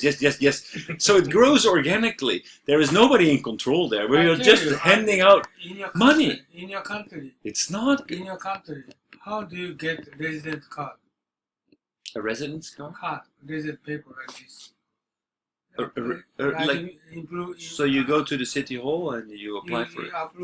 You just certification of your resident or Netherlands certification. How do you get it? You go to the city. You apply. You send in a form, and you get it. Right. Yeah. Japan is you just only going downstairs. You can get it. Any kind of document of the residential. Oh yeah, no, I'm not. So basically, it's very efficient. The bureaucracy is very good, but there is. I don't think that automatically qualifies as the best because it doesn't protect anybody. For example, Japanese now we have a number, okay, personal number. Yeah. This cause we can get everything by. We can control everybody. And also, there's no problem. It's control, but this is he is going to be like authoritarian. Maybe they try to doing something like Turkey, like a Trump. But Japan is not like they. Maybe in future they might be exactly, but not yet.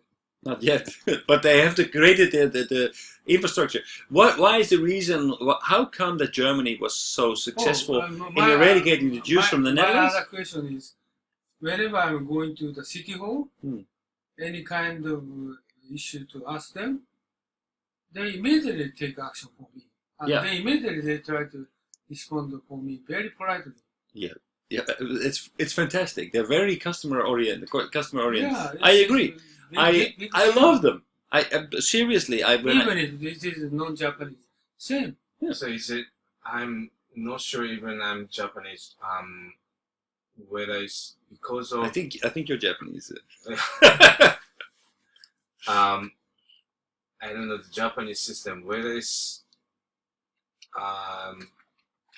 the politics or because of politician or because of the bureaucrats. Yeah. The bureaucrats, basically, in my understanding, they will manage that operation to Yeah. implement some service based on the direction of the politics. Mm.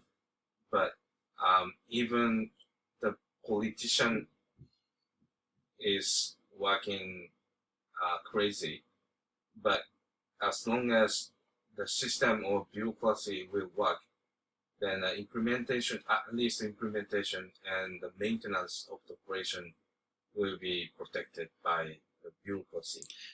But One of the major problems, I think, is that politicians are very much customer oriented, right? They do whatever whoever votes for them, they're trying to please them. So they make very efficient systems about everything they do. Implement. Oh, we have such a highly efficient system. But the thing about politics is to actually lead, to create a vision, and to set long-term goals, and to actually make sacrifices, because you cannot please everybody, right?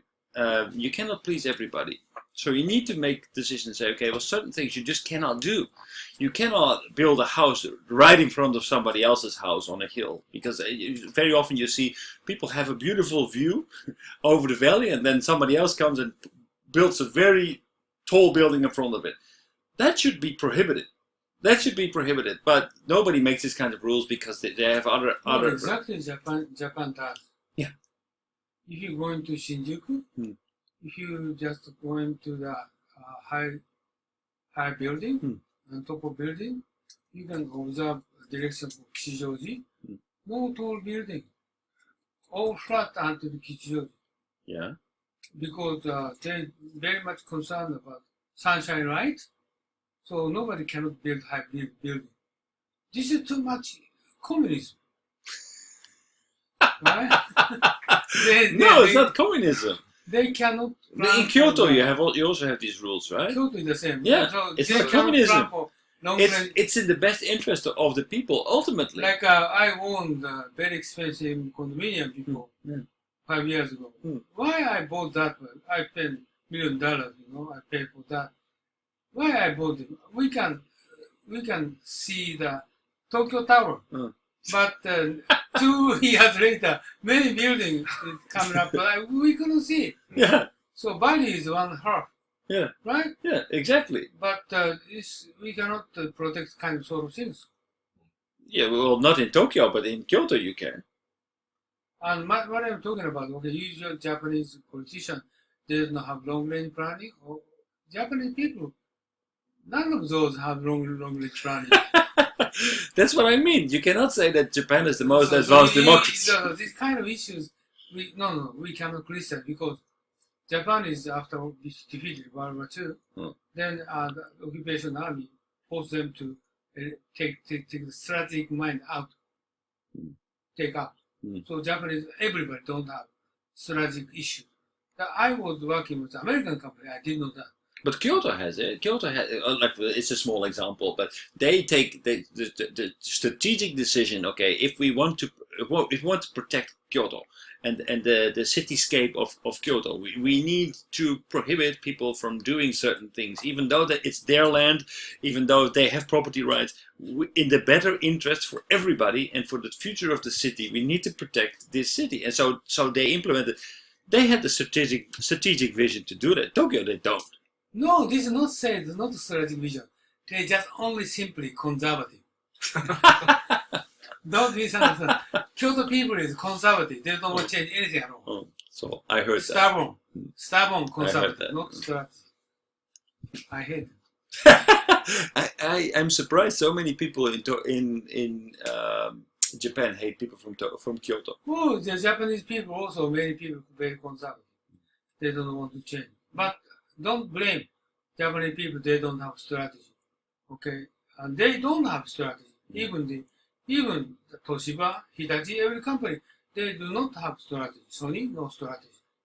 Okay? The Japanese company, they do not have strategy. Well, I tell you, this is why American Occupational Army export from state TQC. Okay, you need to concern about small bit, then you're going to company will grow. Actually, Japanese success, but still they sticking to TQC. But like last week we had the discussion was going in a little bit of a different direction, and I think what you said last week is closer to the reality. Is that actually there was a very big strategic vision, and it was blindly believed to be true. What Sharp decided when they invested in this big plan was based on a strategic vision that the technology of Sharp was very strong, and they needed to build a very big capacity in order to fulfill the future demand. That's a strategic vision that they had. It's just that they were overly optimistic and completely overestimated the market. This is we so-called not strategy. Well, it's not, but it is a strategy. It's just a wrong strategy. Yes. Yeah, but it's based on a strategic vision. It's just that they took irresponsible what risks. What strategy definition is? Are you going to focus on next 3 to 5 years or 10 years? And how do you going to evaluate the risks will going to happen? And how much money do you have? And money and time and size and but also your future perspective. And all of those missing. Is it not with of course? Well, okay. So I think that the question how much money do you have and how much risk are you taking were not questions that were asked, but they believed in the concept. The same for Toshiba. Toshiba asked themselves the question: okay, so what is Toshiba is okay? Is one more thing. They are very weak for environmental change. So Toshiba thought, okay, the future of the coal energy is dwindling. We need clean energy. That's a trend in the world. There is an uncertainty regarding oil and the power of the oil-producing nations. So it's a geopolitical threat. So for us, it seems absolutely logical that the future is nuclear, and they invested heavily in that vision. It's the same that Nissan Renault did. They said, okay, we also believe that there will be a change in the way that we are going to power our vehicles and our houses, warm our houses in the future. Only they put their money on alternative energy, so not nuclear energy, but so that was their long-term bet, and they put 6 billion in it, right? So that's also a very big risk that they took. So they both had a strategic vision. Only one turned out to be completely wrong, and the other one turned out to be completely right. So we can say that, well, so they were right and the other were wrong, right? But if that's in hindsight, that's what we know today. But basically, they did the same thing. Toshiba's major issue is they decided to consider for Westinghouse, investment. This is an ordinary, action. Consider for future goal for nuclear plant. But that company's wrong is later, for they revealing the failure of purchasing that company. After that, their action is terribly wrong, and they are very stubborn to stick into the future on the same level, going in the stable to the future. They never consider for the drastic change that company's future. To turn it around. Yeah.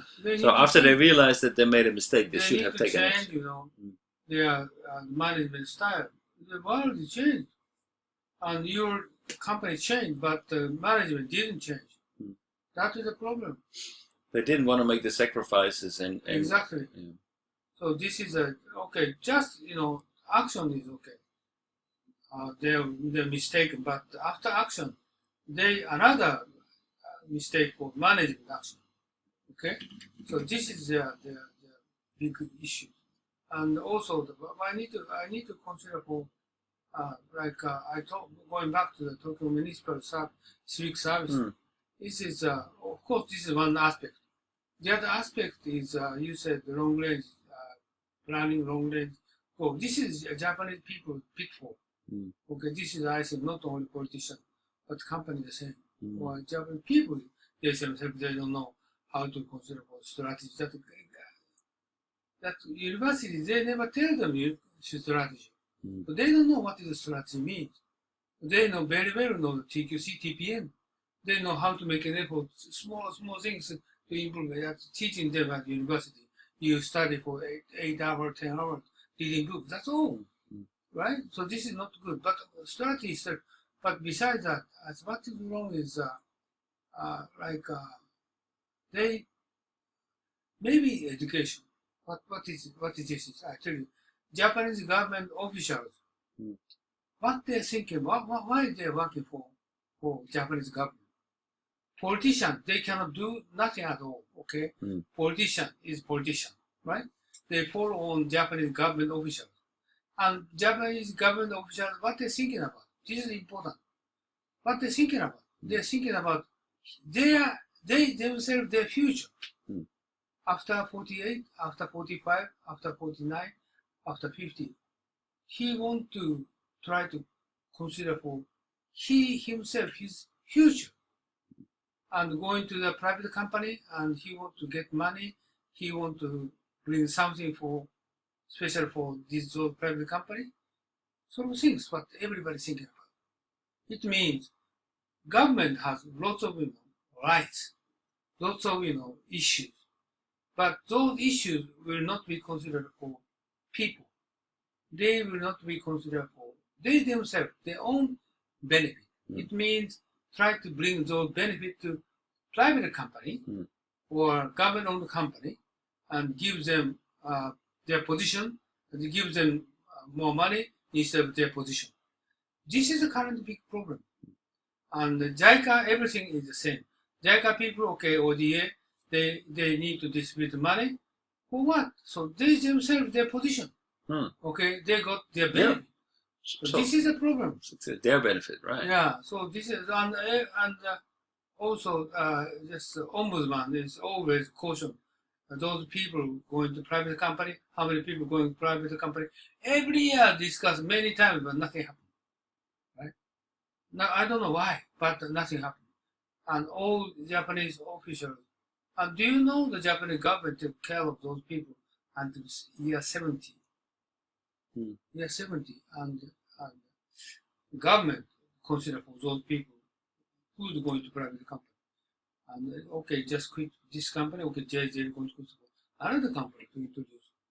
And then also they need to consider for some special benefit for this person to get position. It means government gives them some special service for private company. It means like I told him lunchtime, I try to finish my Wi-Fi, like a small tool, Wi-Fi, and I didn't use whenever I bought it. I just discarded here for 6 months, and then I asked them to cancel, and they charged me for 2 years. I told them, how come 2 years? This is just I told you, paper, and if you cancel anytime 2 years, you need to pay. And I tried to, I tried to cancel it because I try to continue to use next 2 years. Same. Why this kind? I just called. I called to the consumer center. Consumer center told me you should patient for kind of rule because already decided. Every kind of people you need to pay 2 years. This is because of this Wi-Fi company. They invite government officials. Then they try to get that rule, and the private company get money instead of consumer. Consumer is this actually they do not give service to consumer. Okay, 2 years. It's ridiculous. Sort of things happen. So Japanese system is most important issue is government officials. How we're going to consider government officials. And on lunchtime, I said, politicians, okay, what kind of power do they have? Parliament, okay, the 400, 500 parliament, they elected by voting, but actually they rely on government officials. Yeah. And if the government officials, they don't support them, like Bureaucrats. former, parliament, former government, Hatoyama, and bureaucrat neglected him. So that party defeated, right? So this same thing, so Democratic parties rely on 100% for officials, no way. So officials, why do they working for whom? For people? No. No. So this is a problem, and JICA is the same, right? So they're going to pay money to the Vietnam. So I think that conclusion is much more justified than the conclusion you made before, that Japan is one of the strongest democracies. Oh, this is okay. Cynical. Don't misunderstand. This is democracy. Don't misunderstand. This is democracy. Japan is world most advanced country in democracy. Oh. So This most advanced country because the Japanese is too honest. So the strategy, having a good strategy is even means even manipulate the system of the democracy. So completely manipulate, it's too strategic. The U.S. The part of the oligarchy, the part working in the oligarchy system, is playing out the democracy system to protect their position. Yeah, but in Japan, like what Unno-san was, I think they call it amakaduri or so, amakudari. So amakudari. So this descent from heaven. That system is completely designed to abuse the democracy, right? But okay, just compare the United States. The United States is more disastrous. Like Trump can decide everything. Like okay, retreat from climate change. Okay, just we don't involve in the European, communication. We can easily to cut, and Trump is considered for the. We are not, much more. We do not going to focus on Asia Pacific. We don't need any more TPP. It's just the result. It's incredible action he made, right? The Japanese government never do that. More consider for the global peace. But okay, but that is because the United States can do it, because they don't have to rely on anybody, because they're the strongest nation in the world. That's the reason why. If Japan would have been the strongest, they could have done it. I'm sure that they could have done it. Okay, consider for the American domestic, okay, and what Trump is thinking about for example, health bill. One example, okay, they will not going to pass. But they consider for the very well about health bill. No, they don't consider. Okay, Obamacare is. I don't think this is best in the States, but they cannot make alternative plan. It means they don't support for the poor people. So this is sort of things. Japanese never happen like that. Okay, we're going to change health bill. No, we don't. And insurance, health insurance is best in the world. Japanese, of course, Britain is good. Okay, but how about Norway or Norway is okay. Australia is also very good. Japan is also good. Yeah. So as compared with American, Japan is very expensive. No, not expensive. Not expensive. 30%. The US is considered themselves as flagship of the democracy. Yeah, well, they're not. I mean, that's bullshit. I think that if we look at the powerful democracies, then we should look at Scandinavia or those kind of. Scandinavia is not democratic country. They are socialist. Socialist country. So they're playing out their own game, just pretending they're following the democracy. Yeah, of course, because that's what everybody believes in. As long as soon people start to realize that they're being abused and that the system is not sacred. Yeah, that might be the part of the strategy. The strategy could even manipulate the sense of the democracy. So even no Scandinavia. I know US is playing the oligarchy in the US is playing the game of democracy, just pretending they're in the democracy, but actually they are not follow the rule of democracy. So this means that whether it's democracy or socialist, that is 8% of the fact. I think U.S. system currently is lawlessness. It's basically a complete freedom for everybody. So just do whatever you want, as long as you don't touch my stuff. So basically, it doesn't care whether it's democracy or IC card or ferry card or just barcode or the paper ticket. It doesn't care because that is just 8%. The strategy comes more from the process and relationship. Even applying the paper ticket for the most advanced transportation system, that is fine as long as you can deliver that process based on the relationship. I mean, so I completely agree. JICA with Japanese is trying to promote our own advanced solution, advanced technology, which is like a ferry car or some IT or advanced software system. But actually, in the actual world of when it comes to negotiation, how we can persuade the counterpart, as he mentioned, just 8% contribute for your success of the negotiation.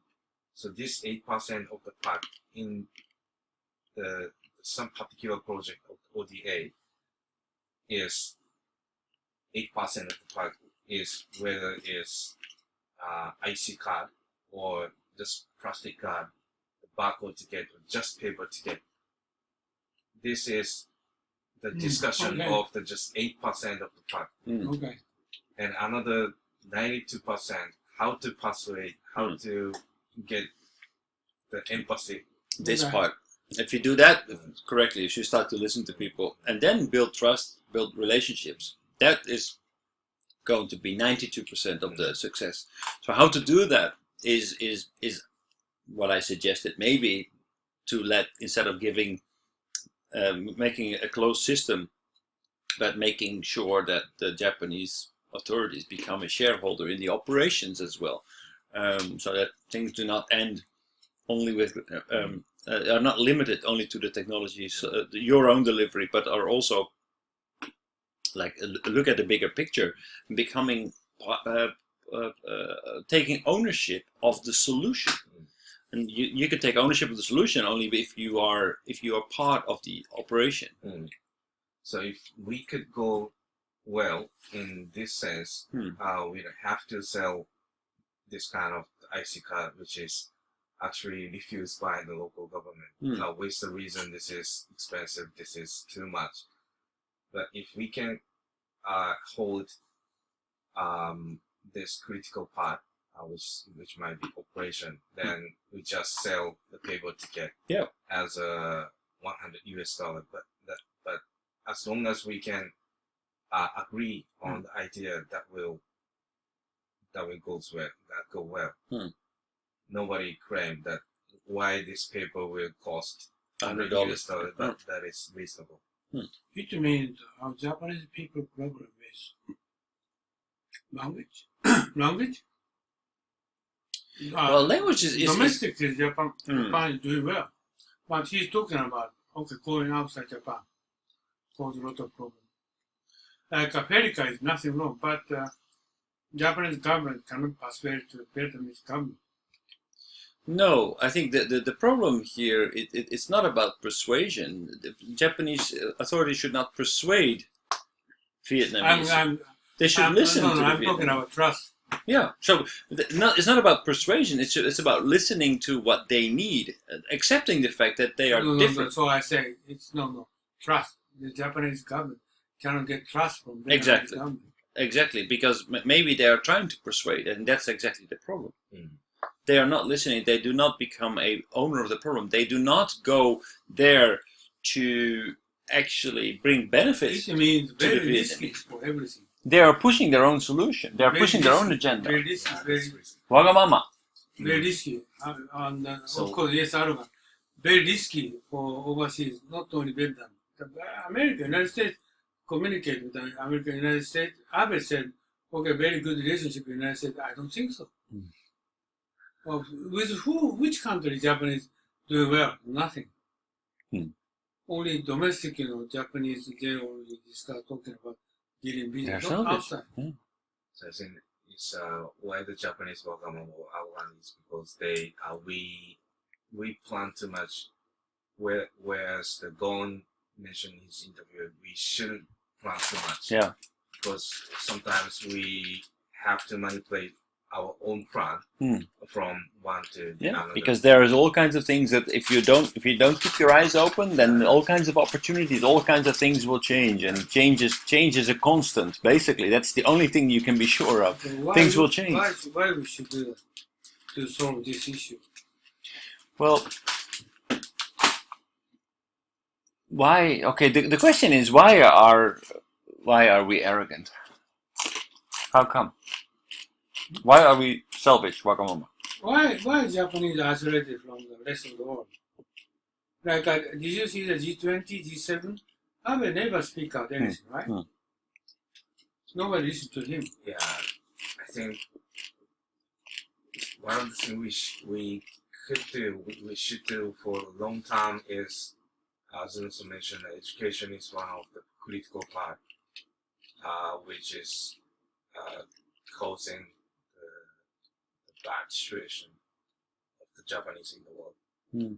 Because we are not educated good enough to adapt the world outside. But this take long time.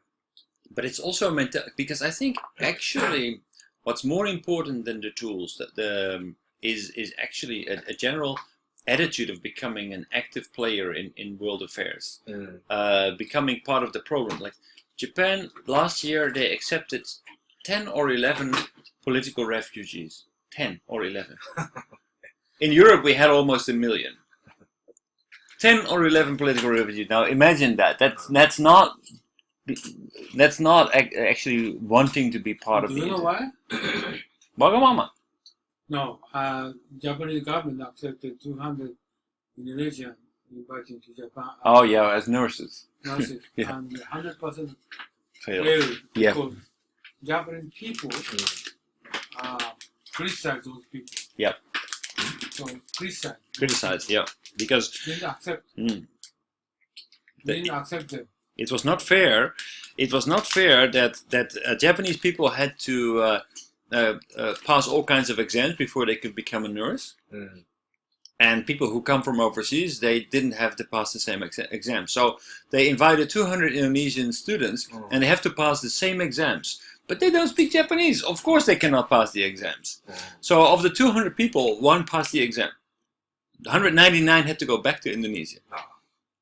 This is Then next year they invited new students. Oh, well, surprise, surprise! Not so many came because there's no chance that you can become a nurse. and the Japanese, not only Japanese, but the ordinary people, they are not accept foreigners. So that they understand. That's the reason they cannot accept refugees because they should experience terrible situation in Japan. So if isolated area, maybe okay, but if going to invite into Japanese territory, they cannot be accepted.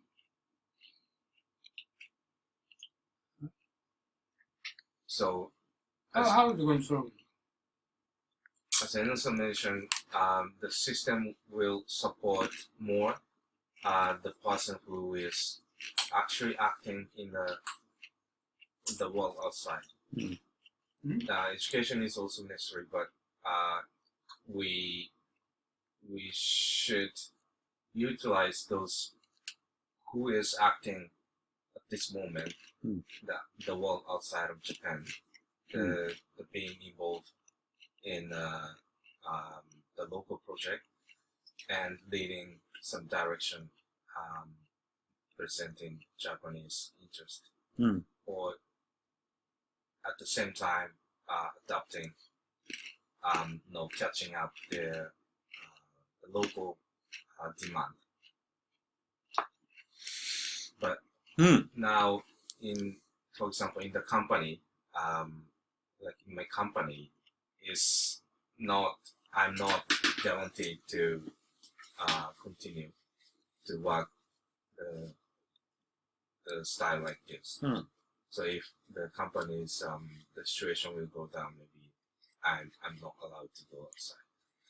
So it's so unstable for this kind of the activity to be guaranteed to make something happen. Sometimes it will take longer time.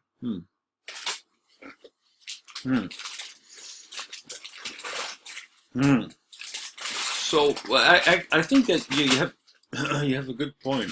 I would say that, okay, how to do this? Probably there is the create an awareness of the fact that Japan's population will dwindle 40 million. 40 million people in 2050, then there will not be 120 million, but maybe 80 million. That means, and of those 80 million, the majority will be older than 65. So that means that basically, in the very near future, there will be very few young people who need to support a lot of old people. If you want to be able to maintain that system, you need to make a lot of money. There is no domestic demand because domestic demand is decreasing. The only way that you can survive as Japan is to become to make sure that the world will be your customer. But who will lead that direction? So basically, everybody should be aware that today investment should start. Today you need to invest in order to be able to survive in 2050. So today you need to start to work on developing your global interests. And to be able to start developing your global interest, that means that you need to start making connections to the world outside. That means that you need to really start working on your PR, really start to work on creating goodwill, on establishing connections, to listen to what the world needs so that you can supply them with what they need. So the future of Japan lies outside of Japan. In order to access outside Japan, they need to start to listen to the world and listen very carefully of what it needs, and start to develop products and services that actually will be in demand by the world by the time of 2050. That you cannot do that in isolation. You cannot do a feasibility study what the world needs. You need to start supplying the world they need to expand your business today. Otherwise, it will be too late. You cannot start doing that 2050. We are talking about, okay, a little bit, my thought is different. It's consider for the 5 years later, we will not have any bus driver. 10 years later, no taxi driver. And also, I met with my friend. He's doing labor automation, and actually he developed Mitsubishi UFJ Bank and some department. They reduced 90% of employee, 900 to 13 with OCR and everything. Automation. Yeah. And this is actually, I asked the question for him, what happened for the next 2 years? Okay, I can dominate 40% of listed company reduced white collar people. And this is, this is true. So how about 10 years later? I think many people will going to be unemployment. So you consider we are losing young people. Not only young people, actually we are, it's a working environment drastically changed next 10 years. Revolutionary change. Not like reducing population. Sort of things, nobody's thinking about that. But So different world will come in on the surface in Japan. It means, okay, you consider for the no bus driver, the bus driver company, the government-owned company, what's happened? It means drastically cost reduction, right? So private company, government company, white collar will reduce the half. What happened? Unemployment ratio is going to increase 20 to 30%, but what happened? Because even if you increase unemployment ratio, but efficiency, nothing changed. Reduce labor power, but profit is going to increase. It means they can raise tax rate, right? Instead of 25% to 45%, still they can get a profit. So world is going to change. So sort of, world map next 10 years, 20 years, they need to rewrite again. What's going on? Like a Sweden, like a more high tax rate and more service for the private, for civic people, civic service. Sort of things we need to change instead of getting older or getting we invite the immigrant or so forth. More big change will going to come. How do you think about this? I just visited last week with that company, so I was so shocked. Mitsubishi Bank is some section is down to 10%, and he has very strong comment. I saw that how they're going to change it. This is exactly my outsourcing business I did before. I'm not outsourcing. We don't need outsourcing business will disappear. We don't need outsourcing. Yeah? So this sort of drastic change will going to come soon. So this sort of things, I think, you were involved in IT, you know that, and I own the IT outsourcing company. 100% all work was gone. It means we outsourcing Vietnam, outsourcing to China, to India, Philippines, gone. Don't need. This is sad. Existing private company does not have that direction or interest to think about it. I don't know the company like the big company like the Mitsubishi Heavy Industry, Sonoda is working, and NEC, Hitachi, or Toshiba, and engineering company, or the Mitsubishi research company, or Nomura research company. Are they paying attention on that? I don't know. I think they probably are, but if you name those companies, okay, they can increase profitability, etc., but who are going to be the customers of the Nomura, of the Mitsubishi Heavy Industry? Who are going to actually purchase their goods? Who's the future customer of these? If they don't get any customers outside of Japan, they will become marginal players. Yeah. They will implode. If they don't find new markets, if they don't dramatically refocus and move their attention overseas. Construction companies in Japan, they're not doing a lot to actually become global players. Actually, in recent years, with the 2020 Olympics, they have been refocusing their attention to Japan. Changing back from doing international construction work, like building an airport in Vietnam, back to focusing everything on the Japanese domestic market because there is demand. But what about after 2020? Oh, this is a good point. I just only focus on not all industry, okay? And some specific industry we need to go into consider for future overseas globalization. Not all industry.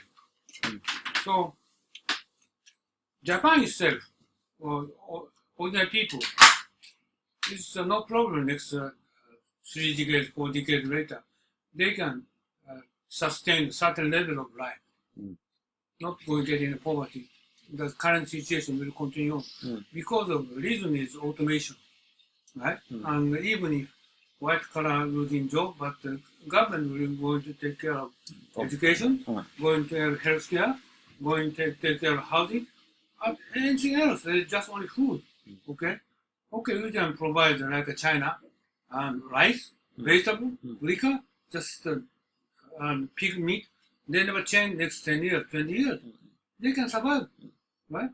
So this is no problem. But problem is I don't know, 20, 30% of company, and listed company 20 or 30 or 10%, I'm not sure, 300 or 500 company. Then if they want to survive, they need to consider for global market. This kind of company we should focus on to support them. Which means if we don't need to give them English education for everybody. We need to focus on 300,000 people or maybe 400,000 people only. So these people can fluently speak English and involve in global market. This is my 300,000. I told everybody this is my target for my school. Oh, but and I think not only they should be taught to learn English, but they also should be taught how to actually listen and engage and create connections with foreigners. Oh yeah, of course. I think that is missing because in Japan there is a very strong focus on pushing their agenda, their technology, and not listening to what is actually needed and discovering a demand and starting to design products that are specifically tailored. Yeah, that's right. They don't know outside Japan. That's the reason, I'm going to write a book. Next 3 years, I'm going to write 80 books. Not 80, 30 books. 30 books. So any kind of issue, if you're concerned, I'll give you English, Japanese textbook you can study. Right? And early next month, I'm writing up democracy. Okay? If you're going to compare with American democracy, Japanese democracy, you can read it. You can understand in English and Japanese. And also, 6 months later, I'll go to write China imperialism. China imperialism, what is China? So you can study China, whatever you want. So things are just, we need to study. And then if you're going to study, okay, then you can listen. Otherwise, no knowledge, no intellect, no information. Even if you try to listen, but you don't understand. Right? Do you think that currently, if current Japanese younger generation would go overseas and actually engage and really truly start to listen, they would not be able to get trust? Oh, by the way, recent Japanese people don't go outside. Yeah, that's a bigger problem, I think. Do you know why don't go outside? Because there's no benefit to them. No, they got benefit. Really? Japanese people who go outside, they're being criticized within their own country. Oh, you mean not students? Not students, like everybody. Like, oh, you're not Japanese anymore. You have westernized, or your thought is not like us anymore. So they don't get benefits. They don't get the benefits for going outside. They're being criticized for going outside. Yeah, case of like his case. He's going back to Japan. He cannot get a position if he's working better, work in Vietnam. But nobody evaluates him. Nobody respects him. Right? So this is Japanese problem. Many people, almost all people are the same. So how are we going to solve it? Well, I think that everybody should be aware that it is 2 minutes to midnight in Japan. What do you mean? It means that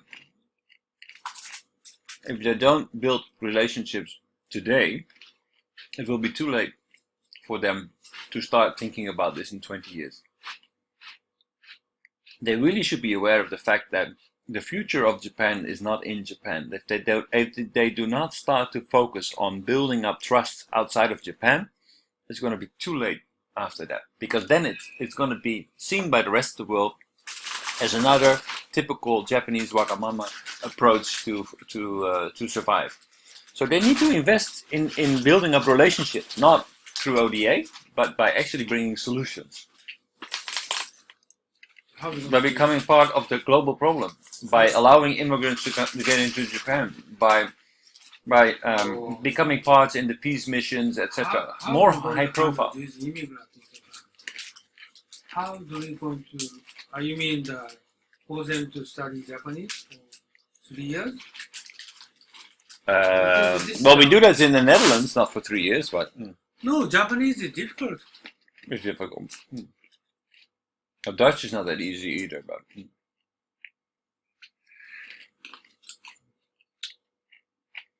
Japanese. But basically, like if you really consider, like now you say, okay, well, it will go down from 120 to 80 million, right? You say, oh, we still have 80 million, but really, it's just a number. But to really think about it, what would that society look like? Only old people. We have very few people to support them. There will be nobody there to look after the old people. It's going to be like devastating, especially in the countryside. Oh, this one is no problem. And several years ago, some government officials give me information about their next few years later, Japan will go into building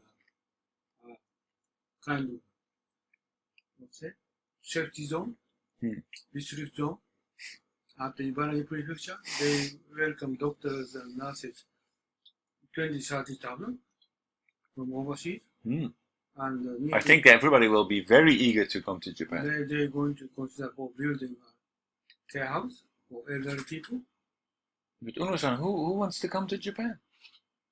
They want. They would be much more feel much more at ease to go to the United States.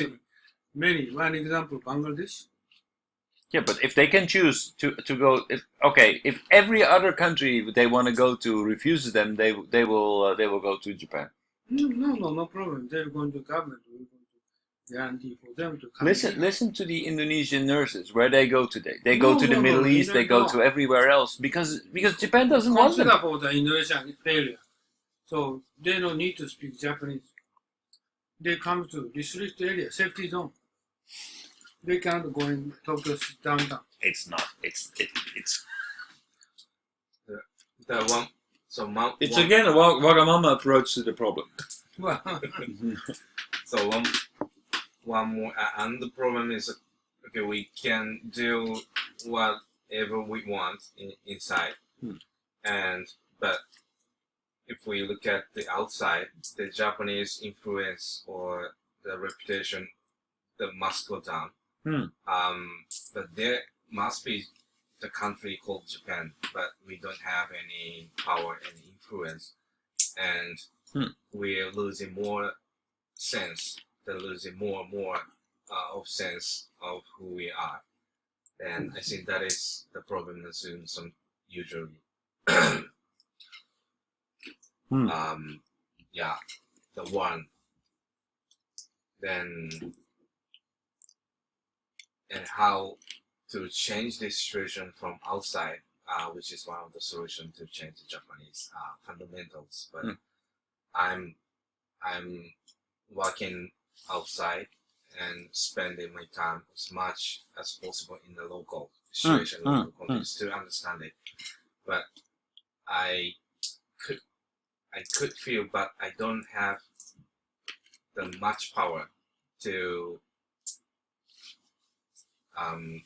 push the situation to change from the top. Maybe what I can do is just like the grassroots, but I'm not confident which bring the big wave from the bottom. Because there must be some. Because basically you're not being empowered by your own organization. In Toppan, they don't have the. I don't think they feel the need to support you in the field. They don't use you because of a long-term strategic objective. If they felt the urgency, if they felt the necessity, like as a Toppan organization, to expand, because you told me the other day that you have a lot of international offices. But that's already that's a very good start. But then you need to make sure that the people on the ground who are making these relationships, who are building the trust relationships, are actually being empowered by the head office, so that they can become successful. That they can actually not only build good personal relationships, but also bring benefit to Vietnam and to other countries. And by there, building up more trust and become a logical partner in the future. So the problem here is that, okay, Topan said A, you can go to Vietnam, but they don't say B. That's the problem. By the way, why Japanese person overseas assignment guy trying to get a higher position back to Tokyo? The big reason is they do not penetrate into local market. They cannot speak English fluently involve local people. That's the reason why when he coming back to Tokyo, just top people make judgment for him. Give him position. And many people misunderstand. And he did a very good job in Vietnam. And he coming back to Tokyo, he cannot get position. Reason is he did a good job in Vietnam. No. He couldn't speak English. He didn't penetrate into the local market. That's the reason why. And everybody expect 3 or 5 years going back to Tokyo. This is a big reason. No, you don't say, even if you're going back to Tokyo 5 or 3 years later, but exactly just now, you should decide you're going to stay here for your lifetime. This is very important. But many Japanese, they don't think like that. This is a problem. Top people understand. Oh, the guys is useless. Right? So what we're going to do, like we are doing here school, right? This is we need to understand European people like you, what they're thinking about for these special issues, American issues. The thinking approach is different. So Japanese people should understand what's the difference among different countries. Yes, I'm here. Then I could feel how good and how bad my situation I myself is. But the person who doesn't come, who cannot come here, the school like this, they don't even know how bad their English is and how. Okay. Actually, I'm still studying hard. I know it's necessary for me, but I also know their English is terrible. Actually, they think they're speaking English, but it's terrible. No, you improved, drastically improved. Drastically improved. Compared with last year. But the Japanese staff work in international division in Tokyo, and even the person sent to the overseas at the front, they are sitting in the Japanese executive room and surrounded by the local person who can speak Japanese and their interpreter in the meeting. And so they think it's good enough to communicate with the partner from the local side. But the interpreter will not be there when they are going out for drinking or for going to have a private meeting or go out to a bar or whatever. It's not going to help. That's not, So that's very important. It means they don't go drinking.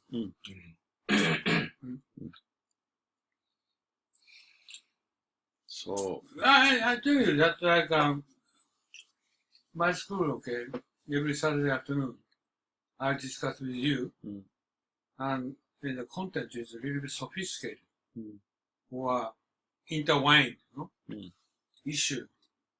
Usually, never kind of discussion we're going to make with overseas people. Never. Even you go to work in Vietnam, never you discuss about that kind of discussion. Mm.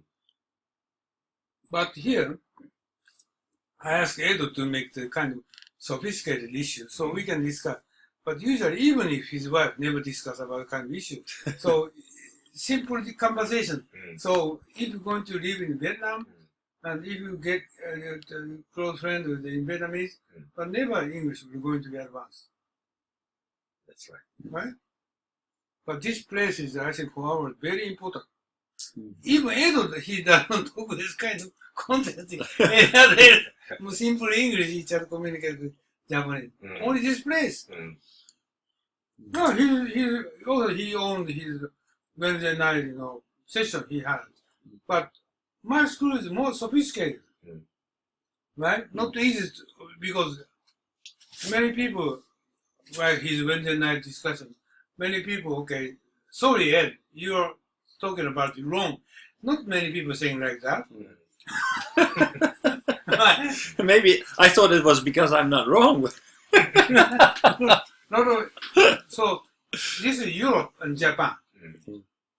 We have lots of different concepts, different history, different thinking.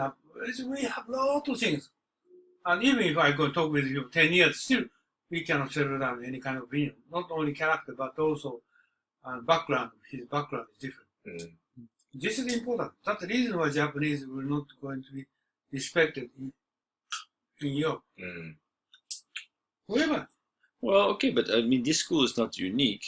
Well, maybe the school is unique, but I think the bottom line, what we're doing is we're trying to really soul searching and trying to figure out the core issues. Okay, what is underlying? So how are we going to change that?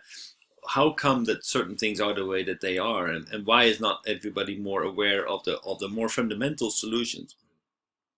Those kinds of discussions in English are the core issue.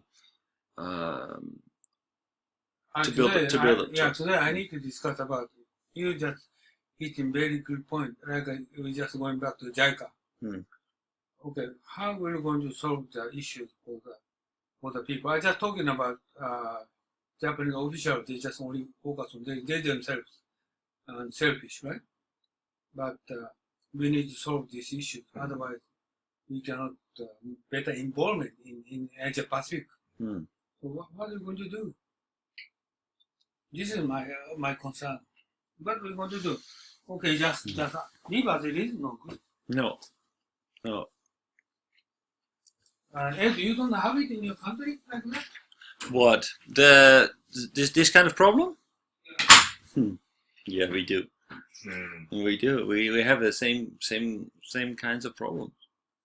I think we're trying hard to make it more user oriented, but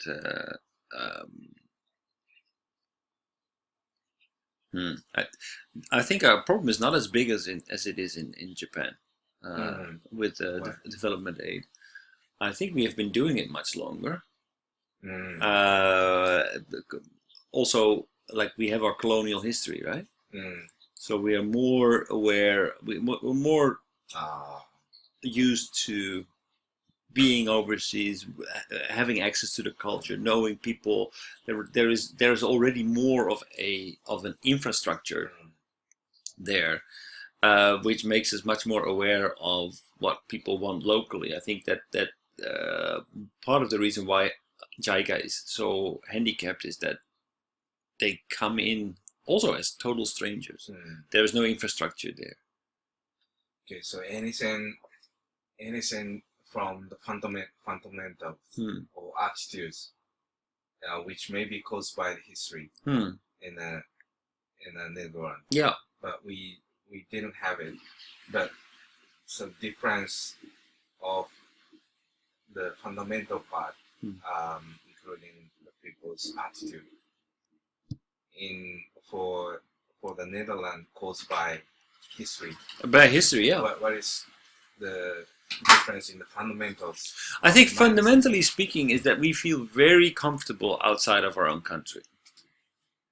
Feel very comfortable outside of our own country, because basically the world is our home. I don't think there is a very strong sense of nationality in the Netherlands. Basically, we feel that we are more global citizens because we have been a trading nation for 500 years, and the Netherlands is just too small to trade.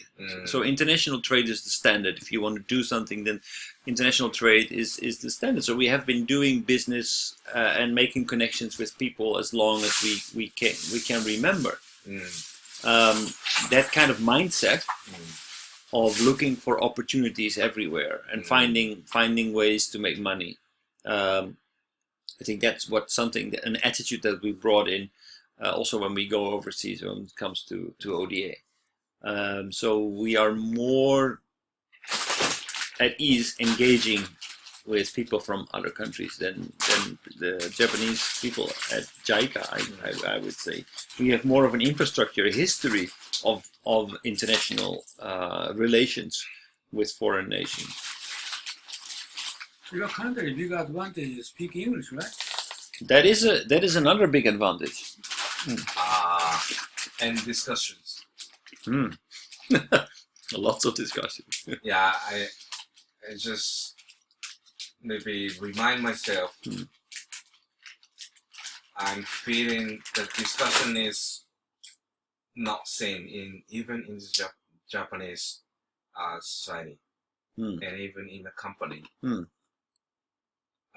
If I don't initiate the discussion from my side, I don't even have the discussion any time for the discussion even in the company, even in my team, our team.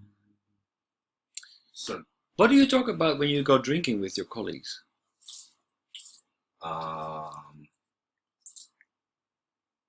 Colleagues.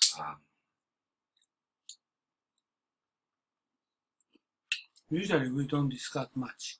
No. It's like who will move from this department to this, who promote in the promote, and we go outside. It's like discussing soccer is like it's not really. I tell you, I remember I did a lot when I was working with Accenture. Lot many times. Lunch meeting, dinner meeting, tremendous amount of meeting. What I did, I tell you, I never listened. Never listen. I never listened. Are you speaking? Why was that? I speaking. I speaking.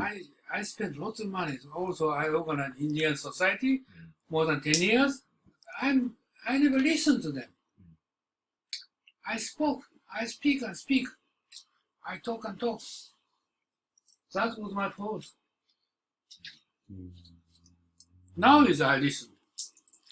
Right? No, hold on. No, This is my fault. I think you actually have even become better over the years. My ear is getting worse because we hear. I think actually it's much better than 2 years, 3 years ago. No, my ear is getting worse.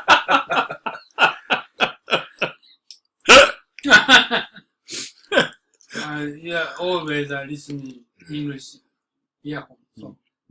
So actually, we are not prepared to have a discussion. Even I had the Japanese mission in Vietnam sometimes. Then they come in, they're sitting in the same room, and there was some agenda, but what was happening is not some kind of discussion. It's like they talk, we talk, and like then they understood, or they talk something, and also the same is true in the company. But there was not like a catchball game going on where you say, okay, I'm going to catch the ball and I'm going to throw it back to you, so that together we can develop the game and get deeper insights into certain topics. Takashi, what I'm doing over at this school is, maybe you gradually understand, is every Saturday afternoon I discuss it with him, and listen to him. So this is automatically you study the attitude of how to communicate with people. And you going back Vietnam, maybe automatically you try to communicate with your Vietnamese counterpart. Same way. Right? You're going to ask Vietnamese, why do you think that? What is your opinion? What do you think of? He is going to automatically ask him. This is my objective. Yeah, even as a president, the manager and director and the president CEO is Your company? my partner company and the client. But we are sometimes seen as a one group, one team with my company, with my partner, and we are addressing the discussion with the client. And whoever it is from the client side, the manager or senior manager and director, the discussion could work. But where discussion could not work is in internal, In Japan. from the company. It's so I have to spend few times more of the attention or effort to create the discussion to find some solution or find some way. This is important. So did you have suggestion for how to improve JICA? Lots of Discussions. Well, I think discussions is absolutely so. For you, I remember 2 weeks ago or something. We said, okay, you need to bring your management to Vietnam and try to let them actually feel and taste. But part of that would be like through discussions. I think this is probably one of the. I was not really aware of this, but this is probably, when I listened to you, one of the most key differentiators between Europeans and Japanese people, because when I go out drinking with my friends or colleagues or whatever, we have discussions constantly. We love it. We discuss things. We exchange. It depends a little bit on the person, of course. I mean, we also have discussions like, okay, he went from this to did you know that? Did you know that? This kind of exchanging news, which is not really a discussion. But yeah, it's very boring, and usually I don't meet those people twice or three times. It's just that we don't have custom to do that. We don't have that kind of custom. So, but the good thing about it is that it gives an opportunity to not only, like, it has two benefits. One is that you get to know the other person on a much deeper level, but also through discussion you challenge yourself by expressing your opinion and receiving feedback. You get a deeper insight in how you are thinking, so you become much more aware of, oh yeah, really, oh, I didn't know that. So, but by engaging in discussion, you actually learn more about. This is our problem. We don't listen. We don't speak up. Japanese people is just we don't have a custom to discuss each other, right? Right? We don't discuss, right? So that's actually a big thing. Also, you need to have guts to do it, right? Discussion, because it's unscripted. You'll need to let go control. You never know what the other side is going to ask you, so it could be very difficult. I don't know Vietnamese. How are Vietnamese? I would reckon that they are former like French colony, so I would say that they love discussion, but I'm not sure. Yeah, it's compared to Japan, it's much more. Mm. Mm. And in front of the foreigners, they they sometimes use the other face, Mm. especially earlier stage of the discussion, and just using a good face and giving them a good impression and let them go back with a good feeling. Mm. But if they don't really feel that project is going well, then just let them go back. And no feedback and not follow up. Oh, I see. So it's kind of easy to read them. Yeah, yes. If we do know that local context is easy to understand how they are acting in a meeting. So, but how to overcome? Because every project goes to difficult stages. If they no longer provide feedback, if they're no longer prepared to discuss, how are you going to make progress? Yeah, it depends on the something prior to the meeting. If you found this meeting is not workable, it's too late. The pre-meeting. Pre-meeting or the pre-negotiation. Yeah, it will bring the opportunity to have the meeting between higher level. I see. So just the point is, without the hearing the information from multi sources of Japanese persons, without doing that, just coming to the on-site as a the higher ranking official and believing that it's good enough to work out. That's right. It's to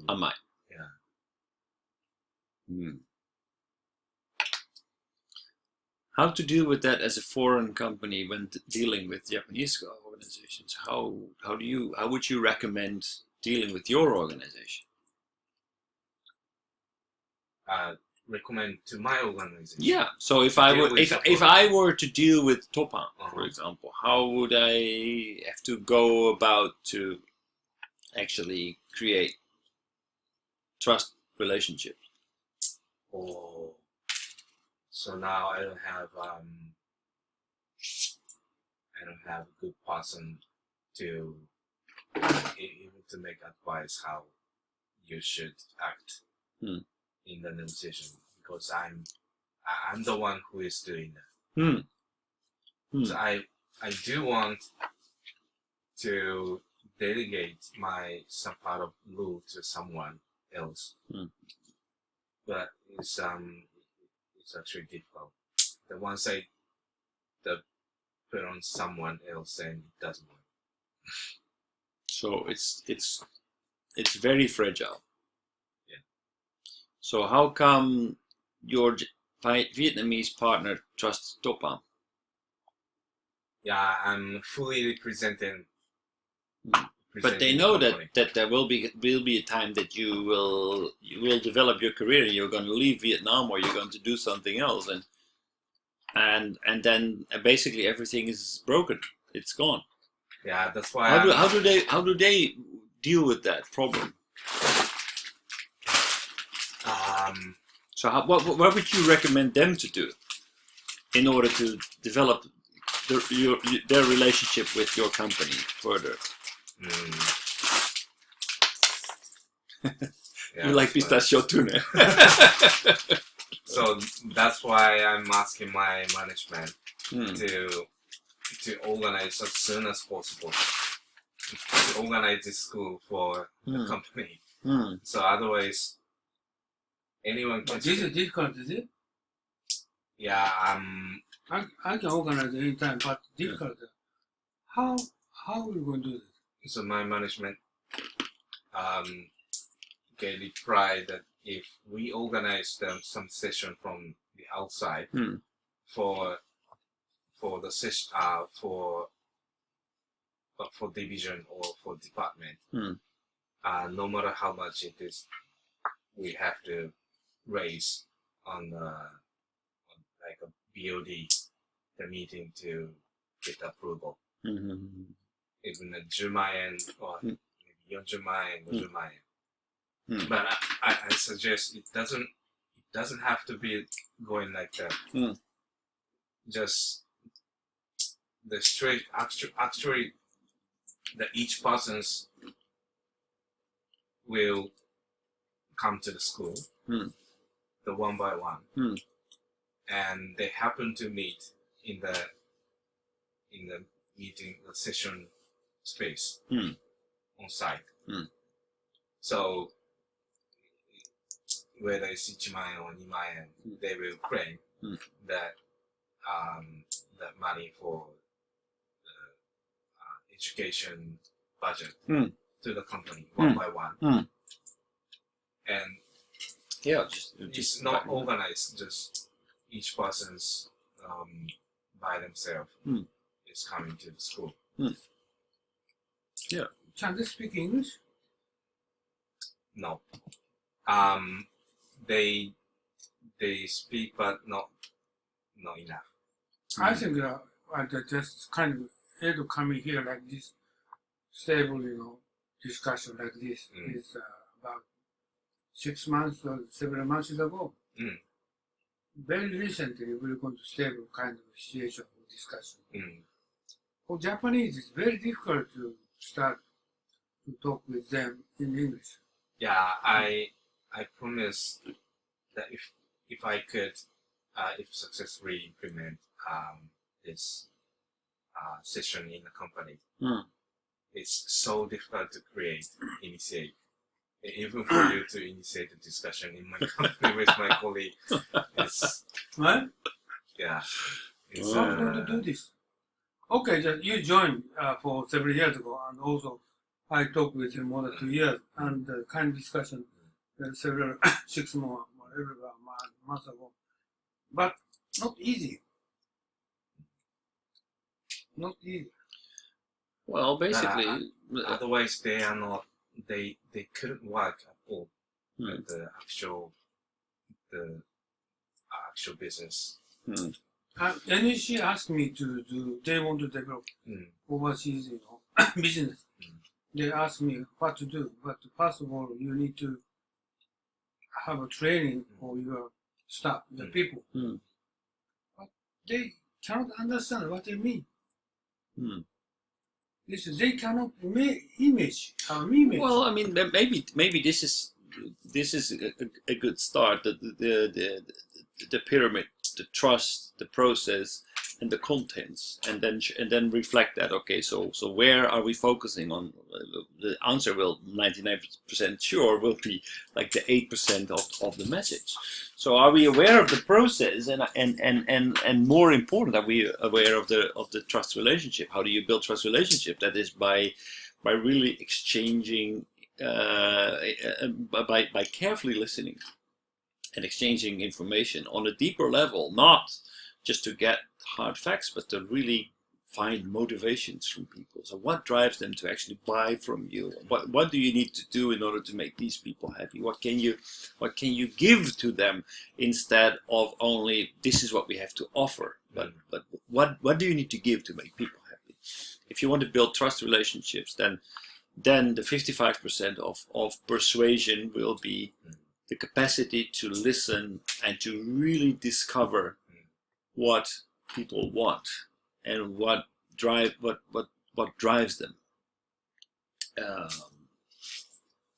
Actually, currently, what we are doing is how to building up trust relationship. Yes. Actually, currently doing. Mm. But sort of things it takes. How many times do we want to have session or like English training? How many times I attend this meeting? We can complete. We can master this kind of trust relationship.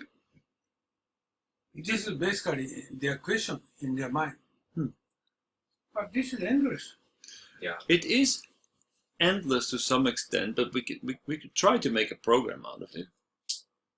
What I kind mean, of- it has to do with I think with critical thinking, about the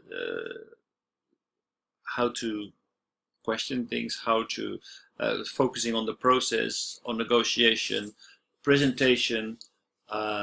Everything has to do with communication and actually engaging with others, and I think these are all elements of communication. So if we would make a program that would focus on communication with a little background, a little theoretical background, because today the only thing that we discuss is this thing, right? It's the start of everything, but that's the power of discussion, because it's a very powerful framework that you can apply to in many different directions.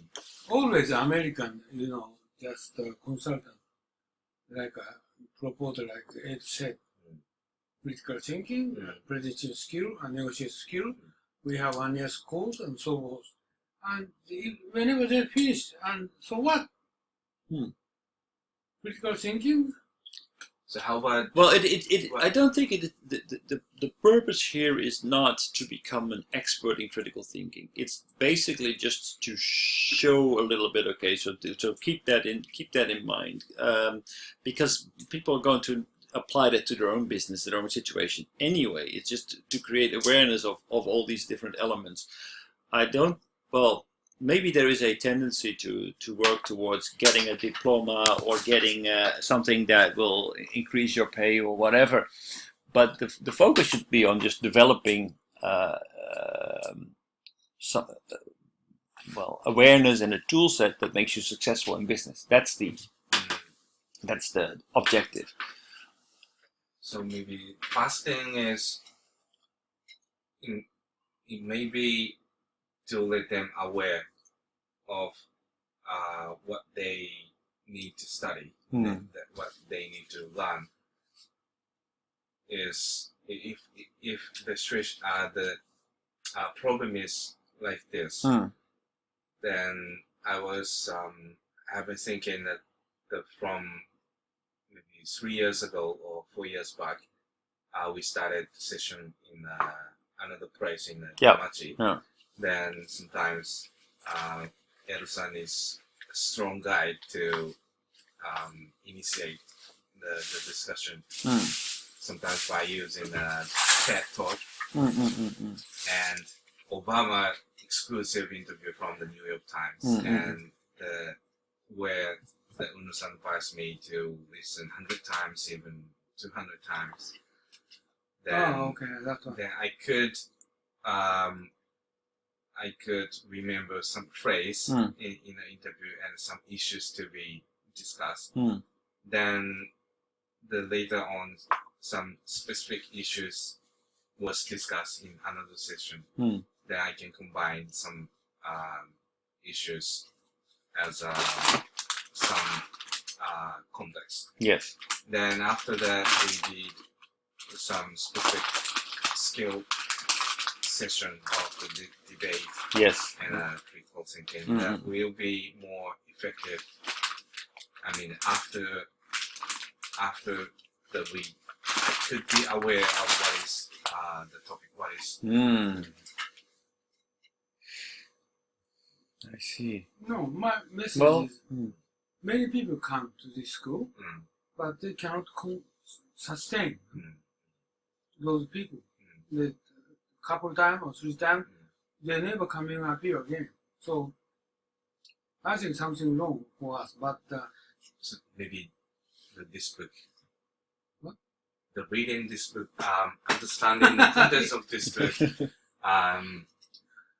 what is not required at this moment will be required for a long time. okay, just another question: why those people cannot continue to come for us?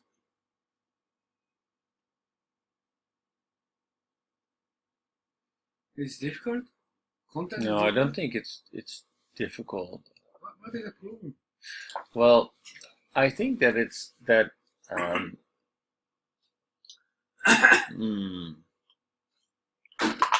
sort of discussion is no interest for them. Maybe it's more that there's not a clear benefit as to you don't get a degree, you don't get a pay raise, you don't get anything really directly as a result of attending this. So you get a sense of the dignity. Very true. So I think, okay, yeah, though this is an interesting topic, but there are many topics, and we keep talking. So what? What's the difference? What's it going to do? So how does this apply to my life? How to translate the discussion about Sharp back to my own job life? Okay, maybe I could get a little message out of it, but I also invest like a whole Saturday afternoon engaging in this, right? So it's a big investment to learn maybe a few things that you could apply. So maybe the investment is too much for people to continue. Say, okay, well, maybe I should read some articles at home, and then I learn the same thing. So maybe the focus should be more on the process of learning and than the actual contents. Sure? I'm not sure. I'm not sure. No, I'm not sure. I'm satisfied. Just keep going. Mm. Okay, don't change. But I don't any advertising for this school right now. So only my magazine. Okay. Mm. 4,500 people, but actually Japanese 3,000 people. And every month increasing 50, because I meet new people, 50 people. But never come. Or my advertisement is something wrong. Or I try to attend some session and get name card and put it in my database and distribute the magazine. Don't come.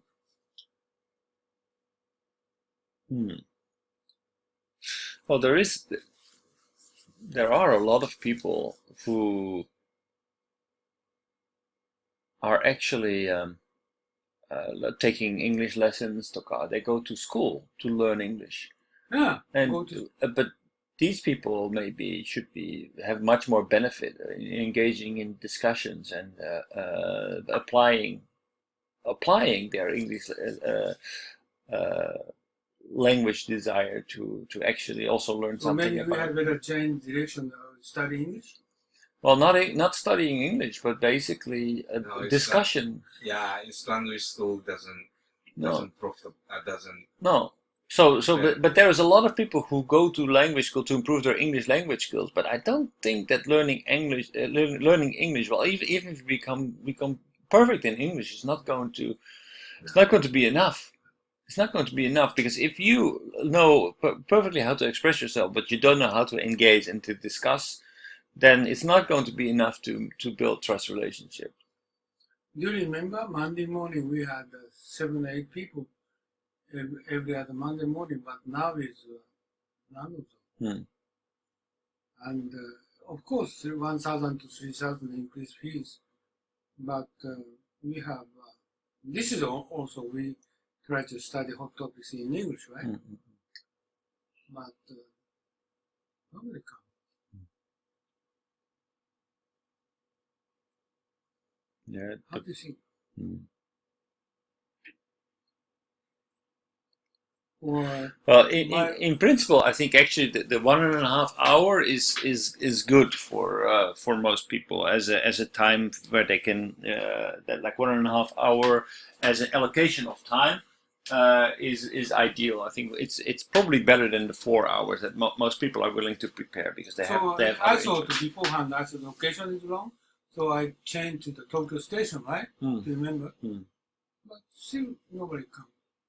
We had a few more people attending, I think, in Tokyo Station. Oh, yeah, a few more. Few more people came to Tokyo Station. I think that made a bit of a difference. But the most important thing is that how can we make this more valuable to people? Hmm. Maybe we need to be stricter to ourselves and Do you remember the woman came every other Monday morning? The woman, Fukuda-san? Fukuda. Right. She stopped coming. Hmm. Maybe husband claimed her. No, I don't think so. I think probably because she was also not engaging so much with the discussion, so she didn't really Understand? maybe no. Well, I don't know whether she didn't understand, but maybe we didn't involve her enough into the discussions, and it was too much of a. It means difficult for her. Well, maybe I talk too much. But she's not exception. No. She's normal. Hmm. Yeah, his attitude or in the willingness to be involved is normal Japanese. So that is normal Japanese. What do you mean normal Japanese? Not try to be engaged by themselves. Basically, the listening and the checking what is this and what's going on, and putting themselves far from the discussion. Yeah. Okay, well that's a good point. So that's something that is not helping you to make relationships. So if you want to get something out of it, you need to engage. Well, but if maybe I made it too easy for people not to engage, and actually then they got exactly what they wanted, but by that they also, it's very easy to opt out, right? It becomes different if people are actually asked to actually engage and to step forward and to take an active role in the meeting. So maybe that is part of the solution, like what you ask people to do, to give a presentation, to cover. So Kimoto-san always came to give presentations. You gave presentations. Okay, Wednesday. Wednesday night. Every Wednesday night. 3 people, 100% will come. Someya, Hasegawa Oraku, Oashi. 3 people, 100% will come. I don't know why. But many people, they're going to take some. But take for example, Ohashi-san is always very actively engaging and asking questions and discussing, etc. So maybe he feels part of the program. He feels engaged. He feels that he's also putting in his contribution into the. Maybe reason is okay. Hasegawa is a graduate Stanford University graduate. Stanford. Ohashi is more than 15 years he lived in overseas. Yeah. Native English speaker. Hasegawa understands English. Someya is graduate of university. He tried to study English. So he's some special person, okay, but not so well understand English. But usually those two is native speaker. Is that the reason why? That's the reason I ask you the level is so high. So Fukuda cannot join because of the level of English. Sumiya-san is also. Somewhere he can speak English well, but he decided he tried to study English. So more than 1 year, 6 months, he just. I'm a member of Toastmasters, ne? I'm a member of Toastmasters, which is a public speaking Toastmasters. I am a member of Toastmasters. It's a public speaking group where people are actually requested to make speeches and give evaluations and do all these things. Every member is always engaged and with a lot of enthusiasm. Yuku has become a member recently of Toastmasters, and she really enjoys it, and she puts time into it. So maybe it is to do with the fact that here a lot of people spend time listening. Maybe we should not focus more on bringing a little bit less information, or maybe keeping information behind and not putting into a presentation, and having more of a discussion and more of a force people to actually engage and become part of what's happening and not just observants and listeners, so that they feel more, they take more ownership of what's going on. Okay, my thinking is every Saturday afternoon is my ideal situation for studying European culture. Okay, ideal situation for me. This is I thought this is ideal setting for this session. My final goal like this. But no newcomer. But this is my ideal, my goal, which I thought for many years. I talk with you or European people, not American, European people, discuss for 4 hours every Saturday afternoon. That was my goal. Okay, and the other goal, I try to teach myself this Wednesday night, right? And so this is I actually attained my life goal. So now it's recently why I'm writing book, because just only the few people attend that school. It's we are making a lot of effort. So, but few people will grow in English or overseas skill or whatever. So I just started to write a book, right? For Wednesday night, I teaching content. Okay, I write a book. So this is okay. So, but I think recently discussion level is getting more higher level. Recently, okay, it's we just more certain level. I think kind of even if it's just Asian graduate school, kind of discussion very difficult to solve discussion. I and you, like Takahashi, person. This is very high level. So I wanted to invite more additional couple people to join this. But it's also part of the process, I think, because we have been doing it for so long. We like what you were saying before is that we can grab back on videos that we saw and things that we discussed when we talked about the Middle East, we talked about South America, we talked about presentation skills, about negotiating, and everything starts to come together. So we have so many pieces of the puzzle that we can draw back into our discussions, which makes it much easier to get to meaningful discussion. And also the other way is like a Toppan Homes company would hire this content in the school, but I can't imagine how we're going to organize this course. I did it for myself before in Japanese, but in English they cannot follow me, right? But my group is international. It's supposed to do the international business.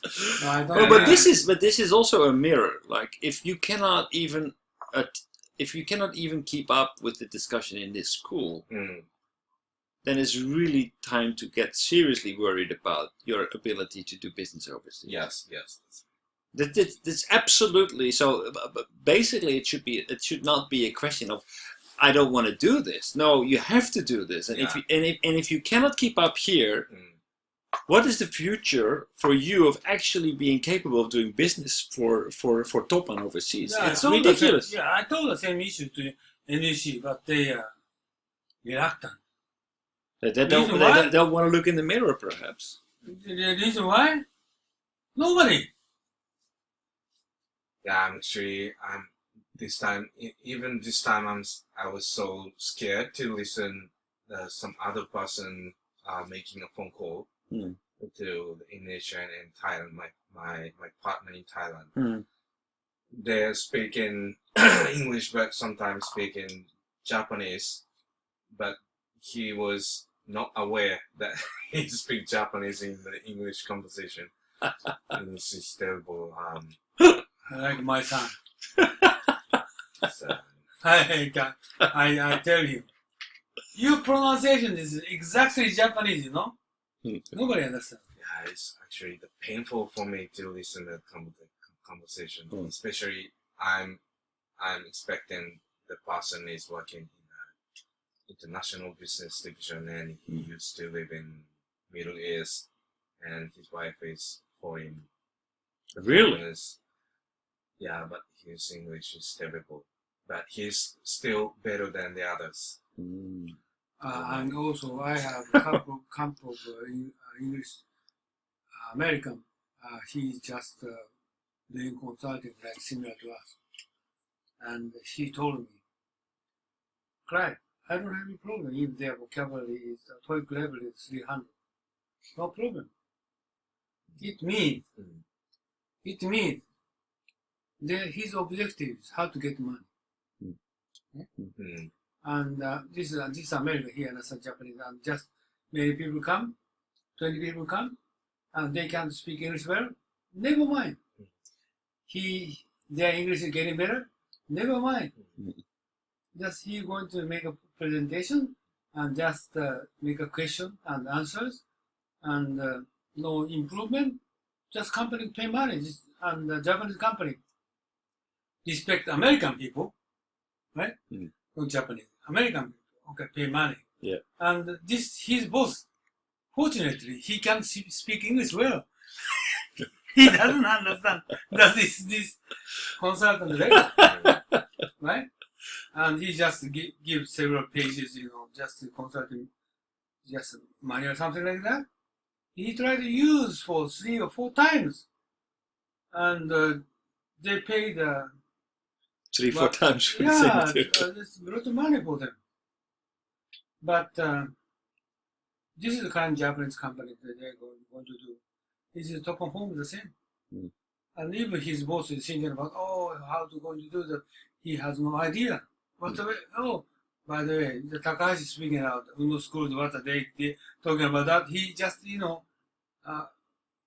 very much confused because, if when they invite me, but they cannot prepare the kind of stage or make a presentation. Nobody can follow, right? He understands. And he sees the same. I tell them, okay, you're going to do the overseas business, especially focus on Asian Pacific. They want to make a new branch or something like that. But I'm telling them what kind of people need to get educated. But he cannot imagine. He can guess how long, what kind of content they try to give them their employee. They can. My daughter working there, she's native, but very few. I think it was a video or something I saw the other day. I think it was a video. I'm not really sure what it was, but I saw this. I think it was about sales, something about sales. So if you are going to tell people, okay, so you're going to overseas and your staff doesn't speak English and they cannot make any connections and this and that and the other. If you're going to tell them that,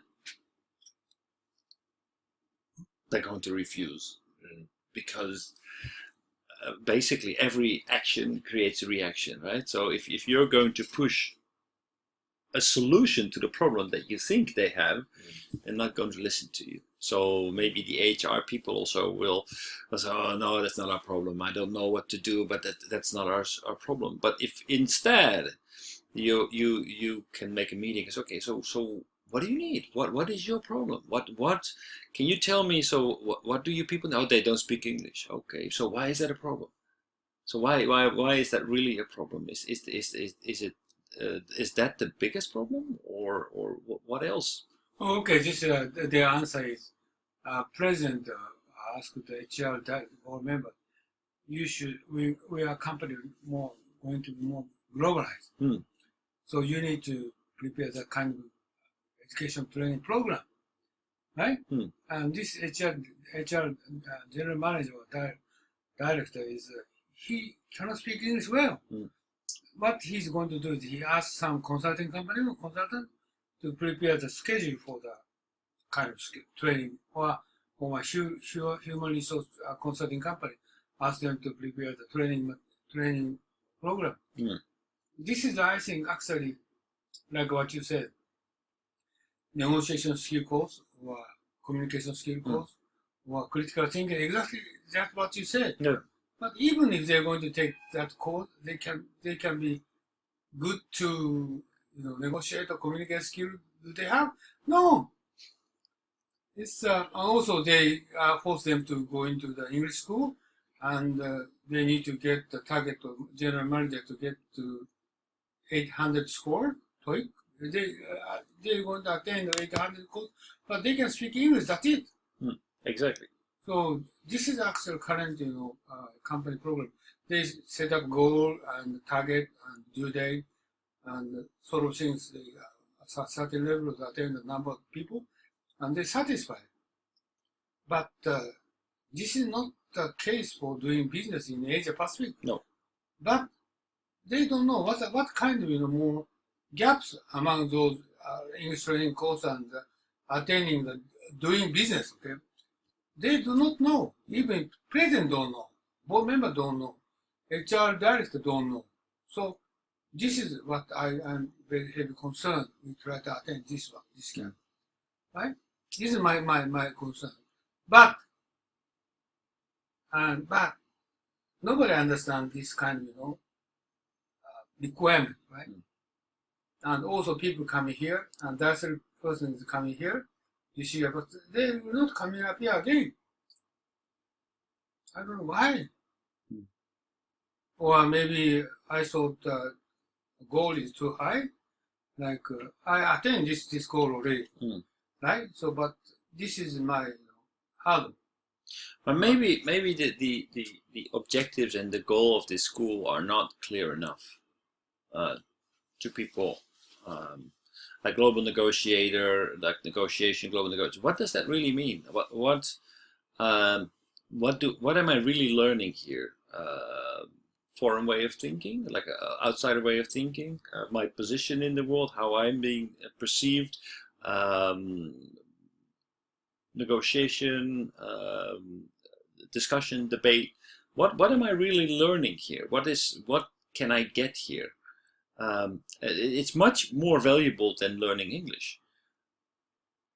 So I think maybe we should try to come up with a very clear definition of what we are actually trying to do here, because like we are going step by step, and by building up brick by brick, it also becomes clear to us. But it's not 100% goal driven. It's not. We didn't really define a very clear.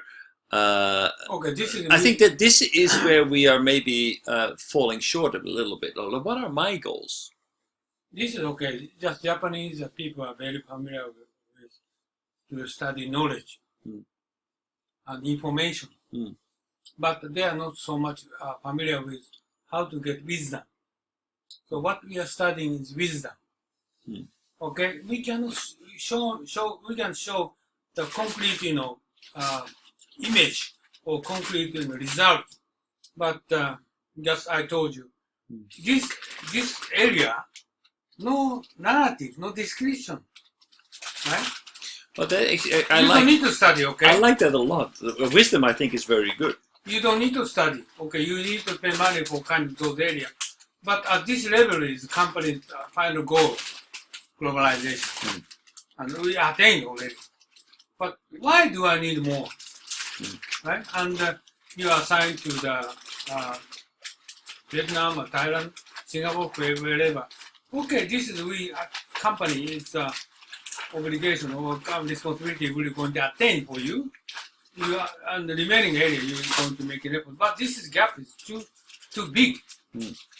But this is company then not recognized kind of gap. This is what I'm talking about. This you don't need to do that. But without that, you can get job. But I really like the way that you captured that as an idea. Global wisdom, I think, it's very good. Yeah, but this is no it program. It goes beyond the basic skills. No program.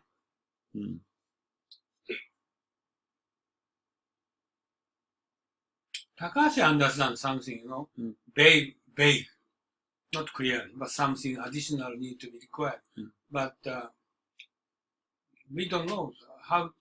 But also, newcomers come here, but everybody they cannot understand why doing that. Or some people, okay, we already studied English already. How come I cannot follow? I can join with us? And maybe he thought this is where goal is different. Right? I don't need to kind of discussion. I don't need to doing kind of training. That's the reason I just change the direction, negotiation skill, and then now we're going to sharpen Foxconn. There's more interesting issues for people, but nobody come. But next week also, I just as you know that you have seen, have looked Toshiba Westinghouse. Yeah. Everybody interesting, but nobody come. Right? This is what I talking about. And you told me before, okay, you're going to do something, additional debate or something, and why not advertising so debate? But I don't have confidence to invite additional people like before. 1 year, 2 years ago. 2 years ago, we had debate. I think we invite 6 or 7 people or 10 people. But now is nobody come. How come? I don't understand.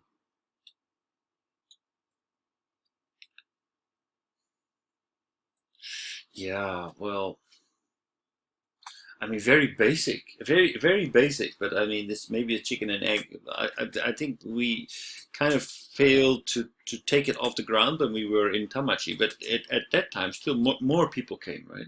Location means something. I know that, for example, you told me that she wanted to invite her friends, but she wanted to invite her friends to the other location, not to here, for example. But this, our course is not influenced by location. It's kind of level, right? Like we did before at more far from here. You remember? 15 minutes. Yeah, by Kanda. No, from here, 15 minutes from here. From here, 15 minutes. Kanda? Kanda. Hamamatsucho, not Kanda. Hamamatsucho. No. That was this maybe is my Saturday is not here, not Kanda. It's 15 minutes.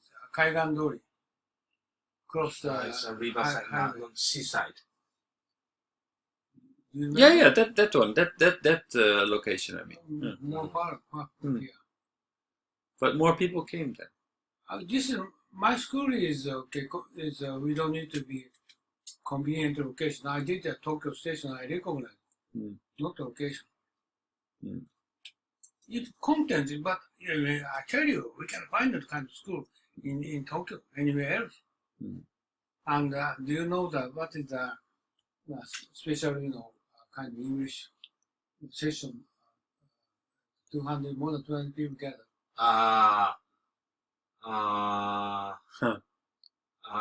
Right? Yeah. I heard about it. I never visited, but I heard about it. It's a kind of Vital Japan.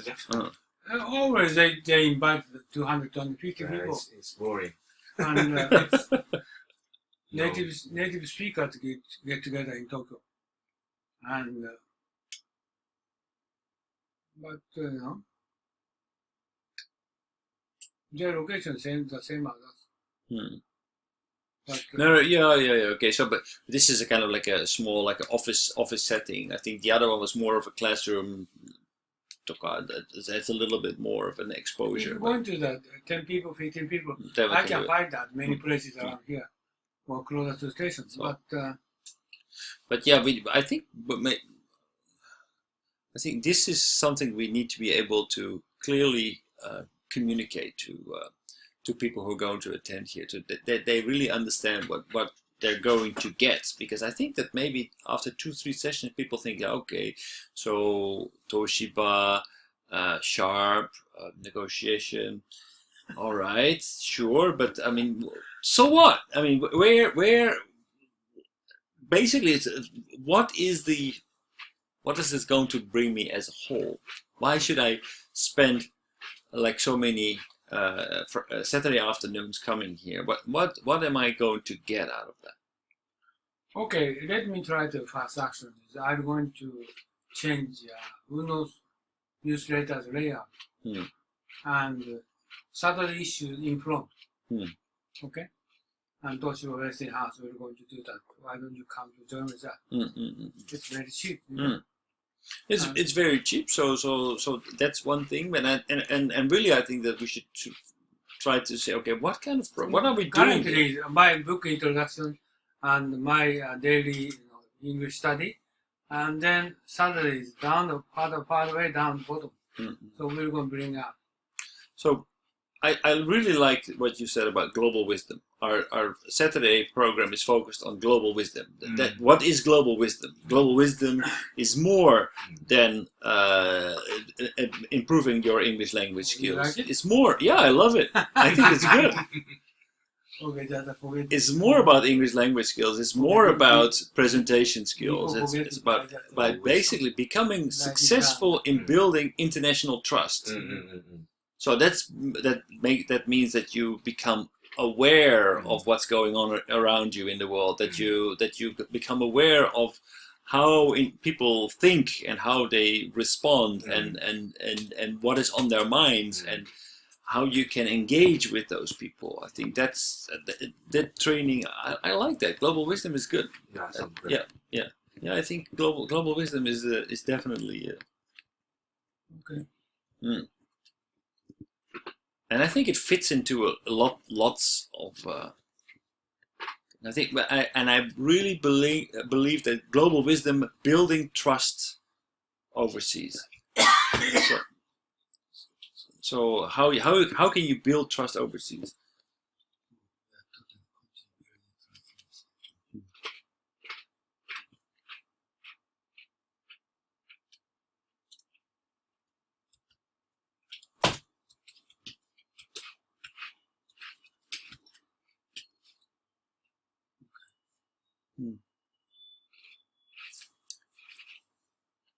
It's a good discussion we did today. What? Yeah, we didn't make much progress. I need to discuss for this one. Today I wanted. Okay, I'm going to prepare it and make it short and sweet and focus on the discussion. This one we didn't touch this. I will read the book and make it into something that we really, I think, because this is one of the things that could really be a basic, a fundamental under the global wisdom program. This one? Yeah. Oh. Yeah. Are you going to make something? Yeah. You mean the advertisement something? Oh, maybe advertisement, or basically make this as a program to see, okay, what are how can we really give contents to global wisdom? No, what my opinion is, today I wanted to discuss this one. All right. Okay. Yeah, so this is today's first step. I just waiting for discuss for this one. Okay. So, well, I think we actually discussed it, but not in this term, because this is more of a detailed discussion of the discussion. Okay. I think the key message that Stuart Diamond has is captured in this image. So next week we're going to get into the or this one if you want. Then we can actually go through the book. It's okay. We are good enough today. Yeah. So I think just have a look. Okay, I will read it anyway, and I will see what it is. I saw another presentation that sounds fascinating. I will look at it tonight and see if we can add it. It's about discussion and engaging with other people. If you need, I think I can do that. But we next week will get in Toshiba Westinghouse, and also, as you know, we're going to try to discuss about Kirin Holdings and Brazil. Right? Yes. Okay.